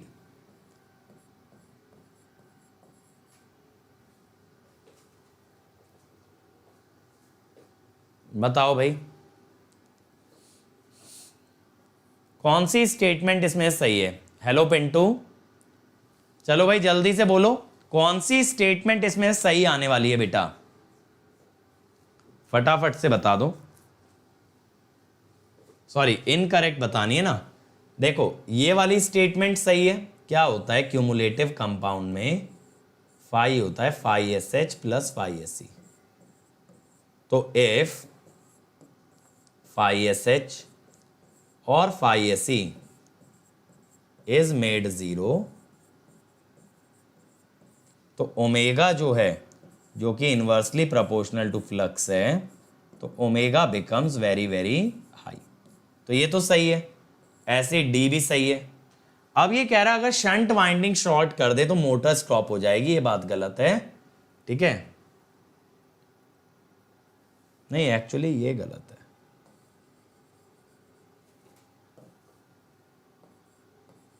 ऐसा क्यों बेटा? Series अगर open कर दिया ना तो motor में ना करंट जीरो हो जाएगा, आर्मेचर करंट, या आर्मेचर के सीरीज में होती है ना तब मोटर स्टॉप हो जाएगी। मोटर सेम स्पीड पे चलती नहीं रह सकती। ठीक है, तो सी आएगा आंसर। क्योंकि अगर आपने सीरीज वाइंडिंग को ओपन कर दिया मोटर में करंट ही नहीं जाएगा, क्योंकि ये सीरीज में लगी है। सीरीज वाली वाइंडिंग को ओपन करोगे तो करंट कैसे भेज दोगे, और करंट नहीं जाएगा तो मोटर चलेगी कैसे। अगला देखो, choose an incorrect choice from the following as load torque increases speed of the motor. क्या होगा भाई? As load torque increases speed of the motor. कौन सी मोटर की डिक्रीज होती है टॉर्क बढ़ने से स्पीड? बताओ भाई, कौन सी मोटर की स्पीड घटती है टॉर्क बढ़ने से? आंसर आएगा क्यूमुलेटिव कंपाउंड। ठीक है, शंट की घटती है लेकिन बहुत कम मात्रा में।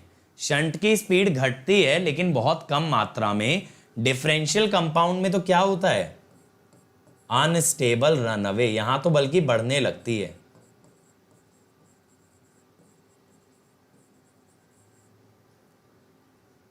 इनकरेक्ट चॉइस ना, सॉरी इनकरेक्ट चॉइस था,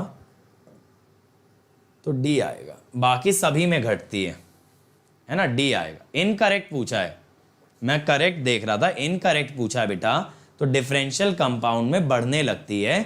बाकी देखो सीरीज में हाइपरबॉलिक तरीके से गिरती है, शंट में गिरती है, क्यूमुलेटिव में तो और ज्यादा गिरती है, तो answer should be D. Incorrect पूछा है। अब आते हैं बेटा ब्रेकिंग ऑफ डीसी मोटर पे, ब्रेकिंग। ठीक है, अब ब्रेकिंग में सबसे पहला होता है रियोस्टैटिक ब्रेकिंग। देखो पहली बात तो है ब्रेकिंग की जरूरत क्यों है।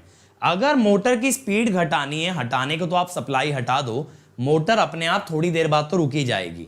लेकिन अगर आप चाहते हो अपनी मर्जी के टाइम में उसे रोकना, कि 1 मिलीसेकंड में रोकना है, 2 मिलीसेकंड में रोकना है, तब आपको ब्रेकिंग टेक्निक लगानी पड़ती है, सच एज इलेक्ट्रिकल ब्रेकिंग। इसमें पहला होता है रियोस्टैटिक ब्रेकिंग। पिछले क्वेश्चन का बी ऑप्शन, बी ऑप्शन में शंट मोटर ही तो था, शंट मोटर में गिरती तो है स्पीड हौले हौले। हाँ, अब देखो यहां पे बेटा रियोस्टैटिक ब्रेकिंग में क्या करते हैं ना, मोटर से सप्लाई हटा के एक रियोस्टेट या एक रेजिस्टेंस लगा देते हैं। अब अगर मोटर के टर्मिनल्स पे एक रेजिस्टेंस लगा दोगे ना, तो मोटर पावर एब्जॉर्ब करने की जगह पावर डिलीवर करने लगेगी। Motor will start to work as a generator. तो मोटर का जो भी बेटा काइनेटिक एनर्जी है, जो मोटर का शाफ्ट घूम रहा है ना, उसके अंदर काइनेटिक एनर्जी है, that will get dissipated as the heat in the resistance. तो हमें क्या करना है, हमें अगर मोटर को रोकना है, मोटर की स्पीड कम करनी है, तो बेसिकली उसके शाफ्ट की ना काइनेटिक एनर्जी कम करनी है। और अगर शाफ्ट की काइनेटिक एनर्जी कम करनी है, यानी शाफ्ट से मुझे काइनेटिक एनर्जी एक्सट्रैक्ट करनी है, और काइनेटिक एनर्जी अगर मुझे एक्सट्रैक्ट करनी है तो मैं उसे हीट की तरह डिसिपेट करा देता हूं। ठीक है, हीट की तरह डिसिपेट करा देता हूं। तो ये होता है रियोस्टैटिक ब्रेकिंग। अगला होता है बेटा प्लगिंग। प्लगिंग में क्या करते हैं, आर्मेचर के टर्मिनल्स को रिवर्स कर देते हैं। सिर्फ आर्मेचर के, फील्ड के नहीं। अगर आर्मेचर के टर्मिनल्स को रिवर्स कर दूंगा, अगर मेरा आईए रिवर्स हो जाए, तो बेटा जो टॉर्क है प्रोपोर्शनल टू फाई इंटू आईए, टॉर्क रिवर्स हो जाएगा। अगर टॉर्क रिवर्स हो गया तो क्या होगा, टॉर्क अपोजेस रोटेशन। टॉर्क अगर रोटेशन को अपोज करेगा बेटा, इन that case motor will stop. अब यहां पे बेटा इंपॉर्टेंट बात क्या होती है ना, यहां पे हम कहते हैं बिफोर प्लगिंग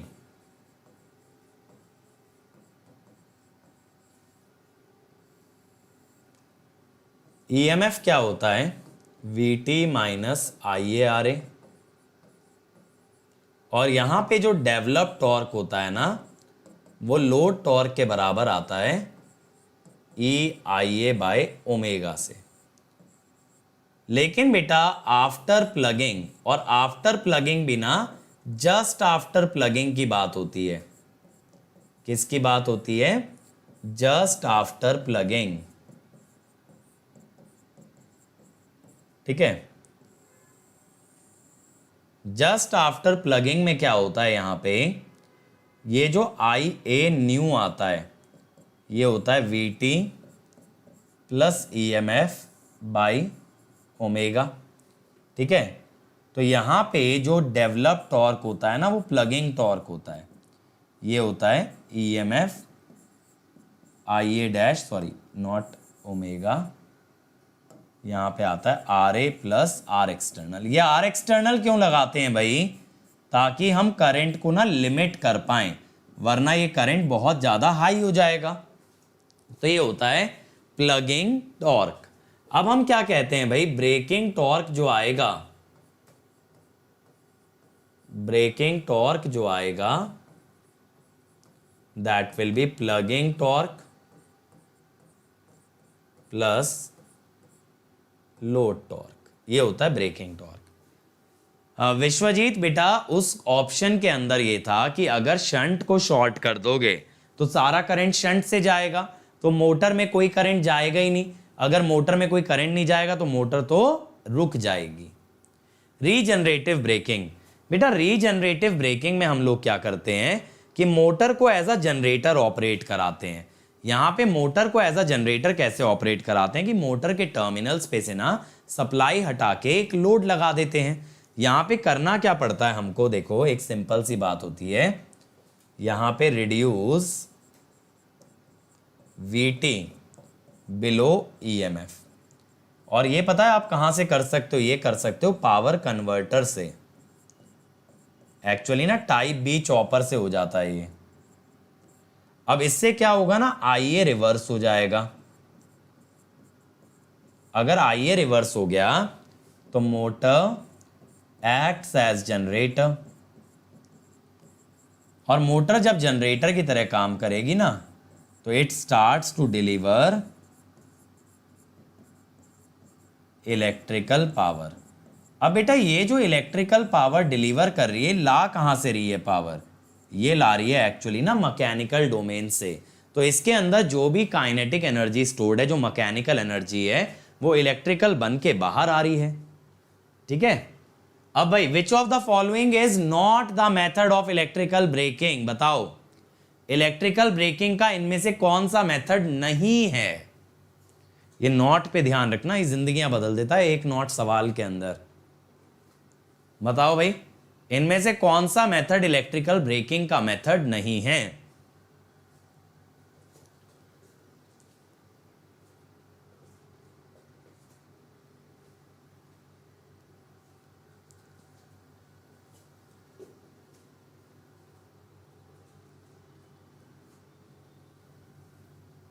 डी बिल्कुल सही, eddy current.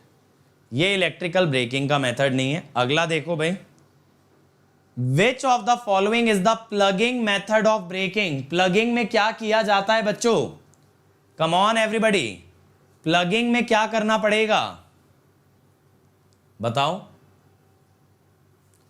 Yes, the answer must be reversal of armature connection. Armature को रिवर्स करते हैं, याद रखना फील्ड को नहीं। अगला, विच of the following is correct formula for braking torque in plugging. इनमें से कौन सा करेक्ट फॉर्मूला है for braking torque. Braking torque तो यार यहां पे हम लोग निकालते हैं ना प्लगिंग प्लस लोड टॉर्क से। अब ये के ए क्या कर रहा है, चलो ये वाला जाने दो यार, कुछ अजीब सा क्वेश्चन दे रहा है। अगला देखो, plugging is applied in a motor if we don't make the switch off, what will happen. मतलब मोटर में प्लगिंग करने के बाद फाइनली अगर आपने उसकी सप्लाई नहीं काटी तब क्या होगा बताओ। अगर मोटर में प्लगिंग करने के बाद आपने उसकी सप्लाई को कट नहीं किया तो क्या होगा, बोलो भाई जल्दी से बोलो। सप्लाई को कट नहीं किया तो क्या होगा, बी। क्या होता है ना, देखो जब आपने उसका टॉर्क रिवर्स कर दिया तो जब मोटर की स्पीड गिरती गई फाइनली जीरो पे आएगी। अब जीरो पे आने के बाद बेटा अगर सप्लाई नहीं हटाई तो टॉर्क तो रिवर्स है, अब वो मोटर को उल्टा घुमा देगा। मतलब जैसे गाड़ी में तुमने ब्रेक लगाया ना अगर प्लगिंग से, तो गाड़ी की स्पीड कम होगी कम होगी कम होगी, धीरे धीरे रेस्ट पे आ जाएगी। अब अगर तुमने ब्रेक पे से पैर नहीं हटाया तो गाड़ी उल्टी भागेगी। ऐसा प्रैक्टिकल कार्स में नहीं होता, हर कार में थोड़ी ना प्लगिंग लगती है, वहां मैकेनिकल ब्रेकिंग होती है। लेकिन मैं बात कर रहा हूं इलेक्ट्रिकल ब्रेकिंग की, कि इवेंचुअली मोटर उल्टा घूमने लगेगी।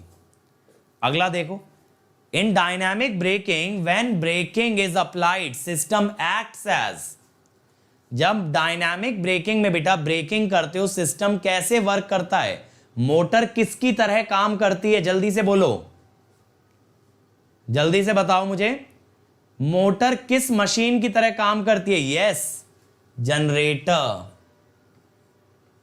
Motor works as a generator, ठीक है। In which of the electrical braking method energy is supplied back to the supply. कौन सा ऐसा ब्रेकिंग मेथड है जहां एनर्जी वापस लौटाती है मोटर? कौन सा ऐसा मेथड है भाई जहां मोटर एनर्जी वापस करती है?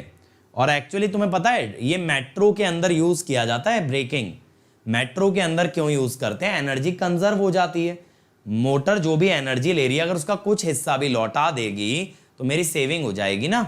Yes, regenerative braking. Regenerative braking में motor will return the energy back to the source. अब आते हैं भाई स्पीड कंट्रोल पे। सबसे पहले बात करेंगे speed control of shunt motor की। This is very very important बेटा, ये काफी इंपॉर्टेंट टॉपिक है स्पीड कंट्रोल, ठीक है। अब इसके अंदर आता है बेटा सबसे पहले armature control method. Armature control में हम क्या करते हैं ना, सीरीज में एक रेजिस्टेंस लगा देते हैं। अब हम यहां पे क्या कहते हैं कि मान लो इफ टॉर्क इज कांस्टेंट तो आईए भी कांस्टेंट होगा। अब जो नया ईएमएफ आएगा ना बेटा वो आएगा V minus I A, R A plus R series, जो भी आपने सीरीज में लगाया है, तो ईएमएफ घटेगा तो स्पीड घटेगी। तो इस मेथड से ना एक्चुअली आपको जो स्पीड मिलती है that is below the rated speed और it is below the base speed. आपको बेस स्पीड से कम स्पीड मिल पाती है इस पर्टिकुलर मेथड के अंदर। बात समझ में आ रही है सभी लोगों को? अब अगला होता है flux control method. Flux control method में हम क्या कहते हैं, field resistance is variable.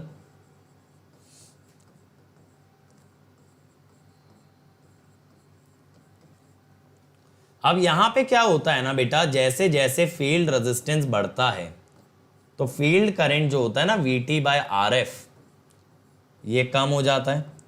Field current अगर कम होता है तो फ्लक्स कम होता है। तो जो स्पीड है ना मेरी VT minus IA by KM ये स्पीड बढ़ती है। इसी वजह से पता है क्या कि ये मेथड अबव बेस स्पीड पे काम आता है। बेस का मतलब होता है रेटेड, तो ये रेटेड स्पीड से ज़्यादा स्पीड देता है और पिछला मेथड कम स्पीड देता है। यहाँ पे आपका फील्ड वाइंडिंग का फ्लक्स या मैग्नेटिक फील्ड कमज़ोर हो रहा है, कम हो रहा है, इसीलिए इसे कहते हैं फील्ड वीकनिंग कंट्रोल। क्या कहते हैं? Field weakening control. अब वोल्टेज कंट्रोल के अंदर क्या होता है बेटा, यहां पे हम लोग क्या करते हैं ना, terminal voltage of motor is reduced. अब बेटा टर्मिनल वोल्टेज कैसे कम की जाती है मोटर की?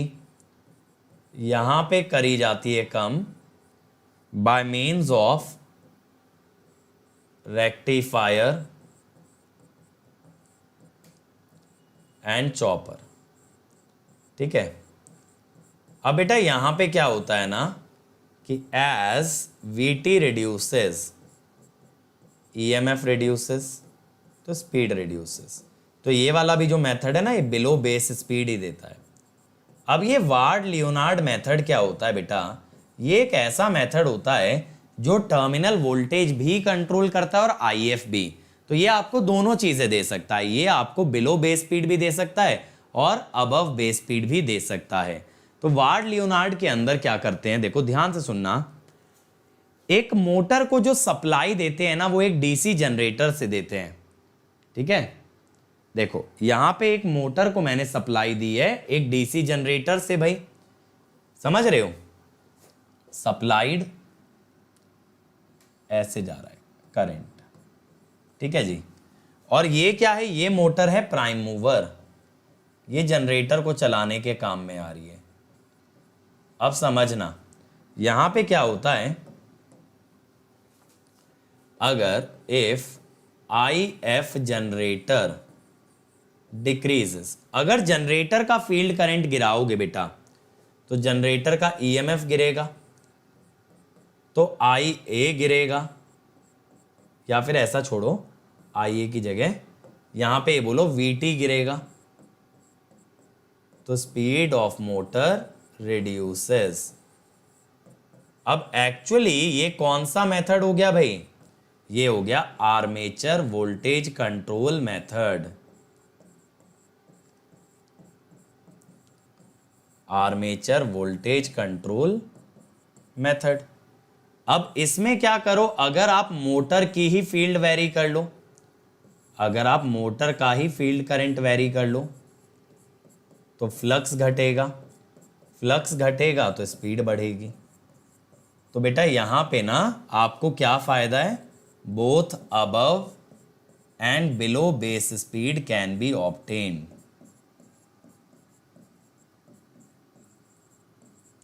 both above and below base speed can be obtained। ठीक है, ये फायदा है कि बिलो बेस स्पीड भी मिल सकता है और अबव बेस स्पीड भी। अब अगर सीरीज मोटर की बात करें तो बेटा इसके अंदर जो फ्लक्स कंट्रोल होता है ना, ऐसा करने के 3 तरीके होते हैं। पहला तरीका होता है डाइवर्टर। डाइवर्टर में बेटा क्या होता है ना, हम यहां पे एक वेरिएबल रेजिस्टेंस लगा देते हैं, तो सीरीज फील्ड में अब जो करंट जाता है ना वो एग्जैक्टली IA नहीं होता। यहां पे क्या होता है ना, I सीरीज जो होता है वो IA के बराबर नहीं होता, वो करंट डिवीजन से आता है। R diverter plus R series, ये आता है।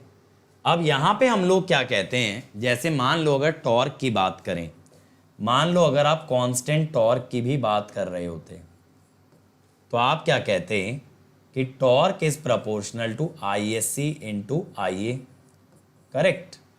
तो मैं कहता पहले तो ISC IA के बराबर ही था, लेकिन बाद में क्या हो गया, डाइवर्टर लगाने के बाद करंट डिवीजन आ गया भाई, तो ISC ये हो गया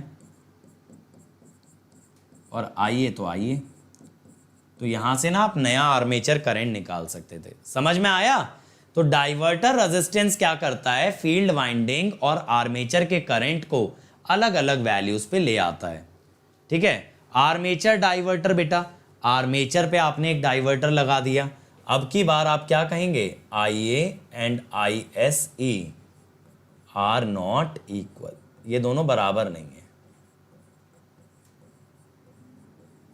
ठीक है, अब टैप्ड फील्ड कंट्रोल, टैपिंग में क्या करते हैं कि भाई करंट को मत छेड़ो, करंट तो IA रहेगा, लेकिन आप नंबर ऑफ टर्न्स वेरी कर लो। तो हम क्या कहते हैं, if field winding turns are varied,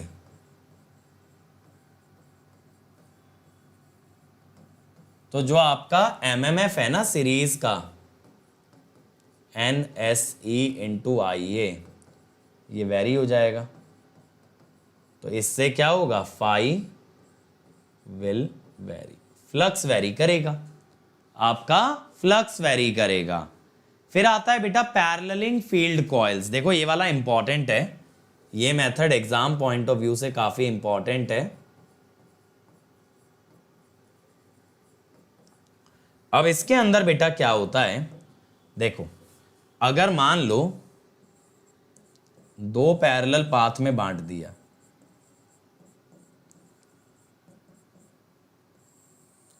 तो अब MMF कितना होगा सीरीज फील्ड वाइंडिंग का, दोनों में आधे आधे टर्न्स होंगे और बेटा करंट भी आधा आधा जाएगा।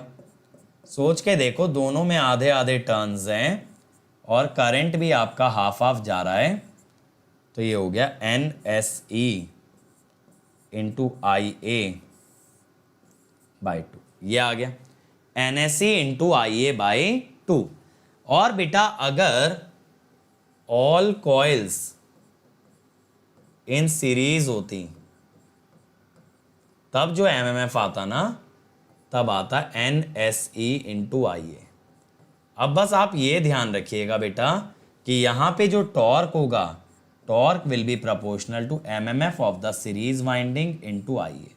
सीधा ना IA² मत लगा देना बेटा, इस टाइप के सर्किट्स में सीधा IA² मत लगाना, फाई इंटू IA लगाना। और यहां पे आप MMF और फ्लक्स को बदल रहे हो तो उस अकॉर्डिंगली आपके क्वेश्चन का आंसर भी चेंज होगा। अब variable resistance in series with armature series parallel control. चलो ये क्वेश्चन देखो। For speed control of a DC motor which technique provides the speed above base speed. बताओ भाई कौन सी टेक्निक से स्पीड बेस स्पीड के ऊपर आती है, बताओ ऐसी कौन सी टेक्निक है जिससे कि स्पीड आपकी बेस स्पीड के ऊपर आती है? क्या आएगा? Field control method. Flux control ही एक ऐसा मेथड है जो बेस स्पीड या रेटेड से ज्यादा स्पीड पे चला सकता है। What would be the result if speed is controlled by variation of field flux? अगर फील्ड फ्लक्स को वेरी करके स्पीड को कंट्रोल किया जाए तो क्या रिजल्ट होगा? तो देखो फील्ड फ्लक्स को वेरी करके क्या होगा ना, अबव बेस स्पीड जाओगे, ठीक है। अबव बेस स्पीड क्या होता है बेटा?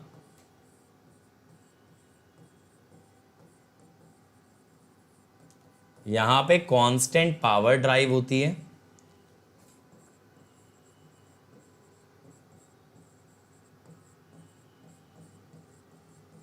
और बिलो बेस स्पीड क्या होता है?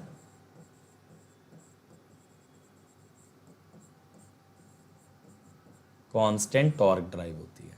तो आंसर विल बी बी। बहुत ही बढ़िया भाई, नवीन ने आंसर दिया है सही।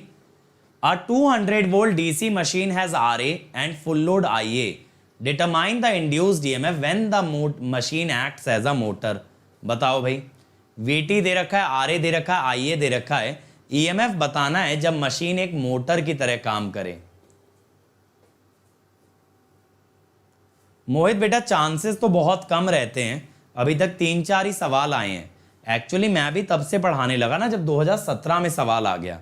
अब 2017 में क्वेश्चन आ गया तो बेटा मुझे भी लगा पढ़ाना चाहिए, क्योंकि अब आ गया तो आ गया, सिलेबस में तो लिखा था, और है भी छोटा सा टॉपिक, 2 लेक्चर का तो टॉपिक ही है। अब EMF क्या होगा यहां? VT minus IA RA। 200 minus 20 into 0.5 that is 190 volt. B, ठीक है। अगला देखो भाई, a 50 kilowatt DC shunt motor is loaded to draw rated armature current at any speed. When driven at 1.5 times the rated speed by field control, the output power delivered by the motor is approximately, बताओ बताओ भाई। 50 kilowatt shunt motor है, ये एक ही constant armature current draw करती है। जब बेटा इसको ऐसे लोड किया गया कि ये 1.5 गुना स्पीड पे चल रही है तो पावर कितनी होगी? अब देखो यहां पे बोल दिया IA कांस्टेंट है, इसका ये मतलब है कि टॉर्क कांस्टेंट है, ठीक है। अब अगर ऐसा है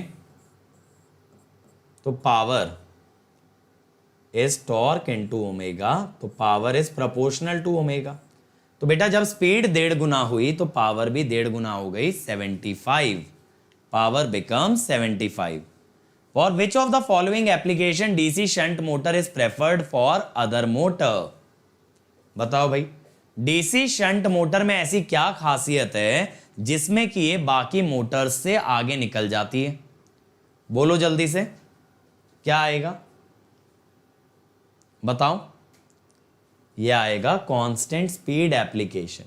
इसका ना स्पीड का रिडक्शन बहुत कम होता है, इसकी स्पीड ऑलमोस्ट कांस्टेंट रहती है। अब बेटा parallel operation of DC generator, देखो डीसी जनरेटर को जब आप देखते हो ना तो उसकी वोल्टेज गिरती है नो लोड से फुल लोड तक। क्यों गिरती है? क्योंकि ड्रॉप होता है। ड्रॉप किसकी वजह से होता है? आर्मेचर रिएक्शन और IaRa। और ऐसे ही दूसरे जनरेटर का भी कुछ नो लोड और फुल लोड वोल्टेज होगा। लेकिन जब मेरे बच्चों ये पैरेलली कनेक्ट हो जाते हैं ना तो इनका वोल्टेज सेम होना चाहिए। जैसे सिंक्रोनस में आप ड्रूप देखते हो ना, ऐसे ये डीसी के अंदर ड्रूप ही है, लेकिन सिंक्रोनस में फ्रीक्वेंसी वर्सेस पावर होता है, यहाँ वोल्टेज वर्सेस करंट है। तो ये लोग इसके हिसाब से अपना अपना करंट शेयर करते हैं। तो यहाँ पे बेटा करना कुछ नहीं होता, यहाँ पे कुछ रटना नहीं है। यहाँ पे मैं आपको बताता हूँ क्या करना होता है। Draw equivalent circuit of both generator, ठीक है, based on voltage drop, find RA। दोनों का ना रेजिस्टेंस निकालना पड़ता है। और यूज नोडल एनालिसिस, जब आप सर्किट ड्रॉ कर लो ना दोनों को जोड़ करके, तब आप नोडल एनालिसिस का यूज करो और दोनों का करंट निकाल दो। बहुत सिंपल सा तरीका है, नेटवर्क का पूरी तरह से यूज करिएगा। अब यहां पे बेटा देखो इक्वलाइजर कनेक्शन की बात आती है। इक्वलाइजर कनेक्शन में क्या होता है ना, हम लोग इस तरह से एक वायर लगा देते हैं। तो इक्वलाइजर कनेक्शन कहां पे यूज किया जाता है? डीसी सीरीज जनरेटर में। क्या होता है ना इसके अंदर, ध्यान से समझना क्या होता है। यहां पे अगर EMF दोनों के बराबर नहीं होते तो इससे क्या होता है? सर्कुलेटिंग करंट आता है। अब ये जो सर्कुलेटिंग करंट आ रहा है बेटा दोनों जनरेटर के बीच में, इससे क्या होगा? IA for one generator increases and other reduces. अच्छा ऐसा सोचो बेटा, अगर मान लो E1 बड़ा होता E2 से, तो आपका पता है IA1 बढ़ जाता और IA2 घट जाता। अब अगर ऐसा होता ना तो यहाँ पे बेटा फील्ड करंट और आर्मेचर करंट बराबर होते हैं, तो IF1 भी बढ़ जाता और IF2 घट जाता। ऐसा होने से क्या होता? E1 बढ़ता और E2 घटता, तो सर्कुलेटिंग करंट और बढ़ता, सर्कुलेटिंग करंट और बढ़ता। और अगर ऐसा होता तो फिर ये प्रोसेस चलता चला जाता, ठीक है, प्रोसेस चलता चला जाता। बेटा क्वेश्चन में हो गई, जतिन प्रैक्टिकली ऐसा नहीं करते, ठीक है। और अबव बेस स्पीड बेटा पावर, हाँ सही कह रहे हो, कांस्टेंट हो जाती है। तो बट ये कंसेप्चुअल टॉपिक है, मतलब एक तरह से बस एक थ्योरेटिकल है, प्रैक्टिकल नहीं है। तो बेटा ऐसे क्या होगा ना, जैसे अगर आपने इस सर्कुलेटिंग करंट को अगर फील्ड वाइंडिंग में एंटर होने दिया तो ये डिफरेंस बढ़ता जाएगा। इसीलिए आप क्या करते हो ना, आप एक इक्वलाइजर कनेक्शन से दोनों के आर्मेचर जोड़ देते हो कि ये जो सर्कुलेटिंग करंट है ये फील्ड वाइंडिंग तक ना पहुंचे। ये इक्वलाइजर रिंग नहीं है बेटा जो लैप वाइंडिंग में लगती है, ये पैरेलल ऑपरेशन में आर्मेचर्स का कनेक्शन है ताकि circulating current does not reach the field winding, ठीक है।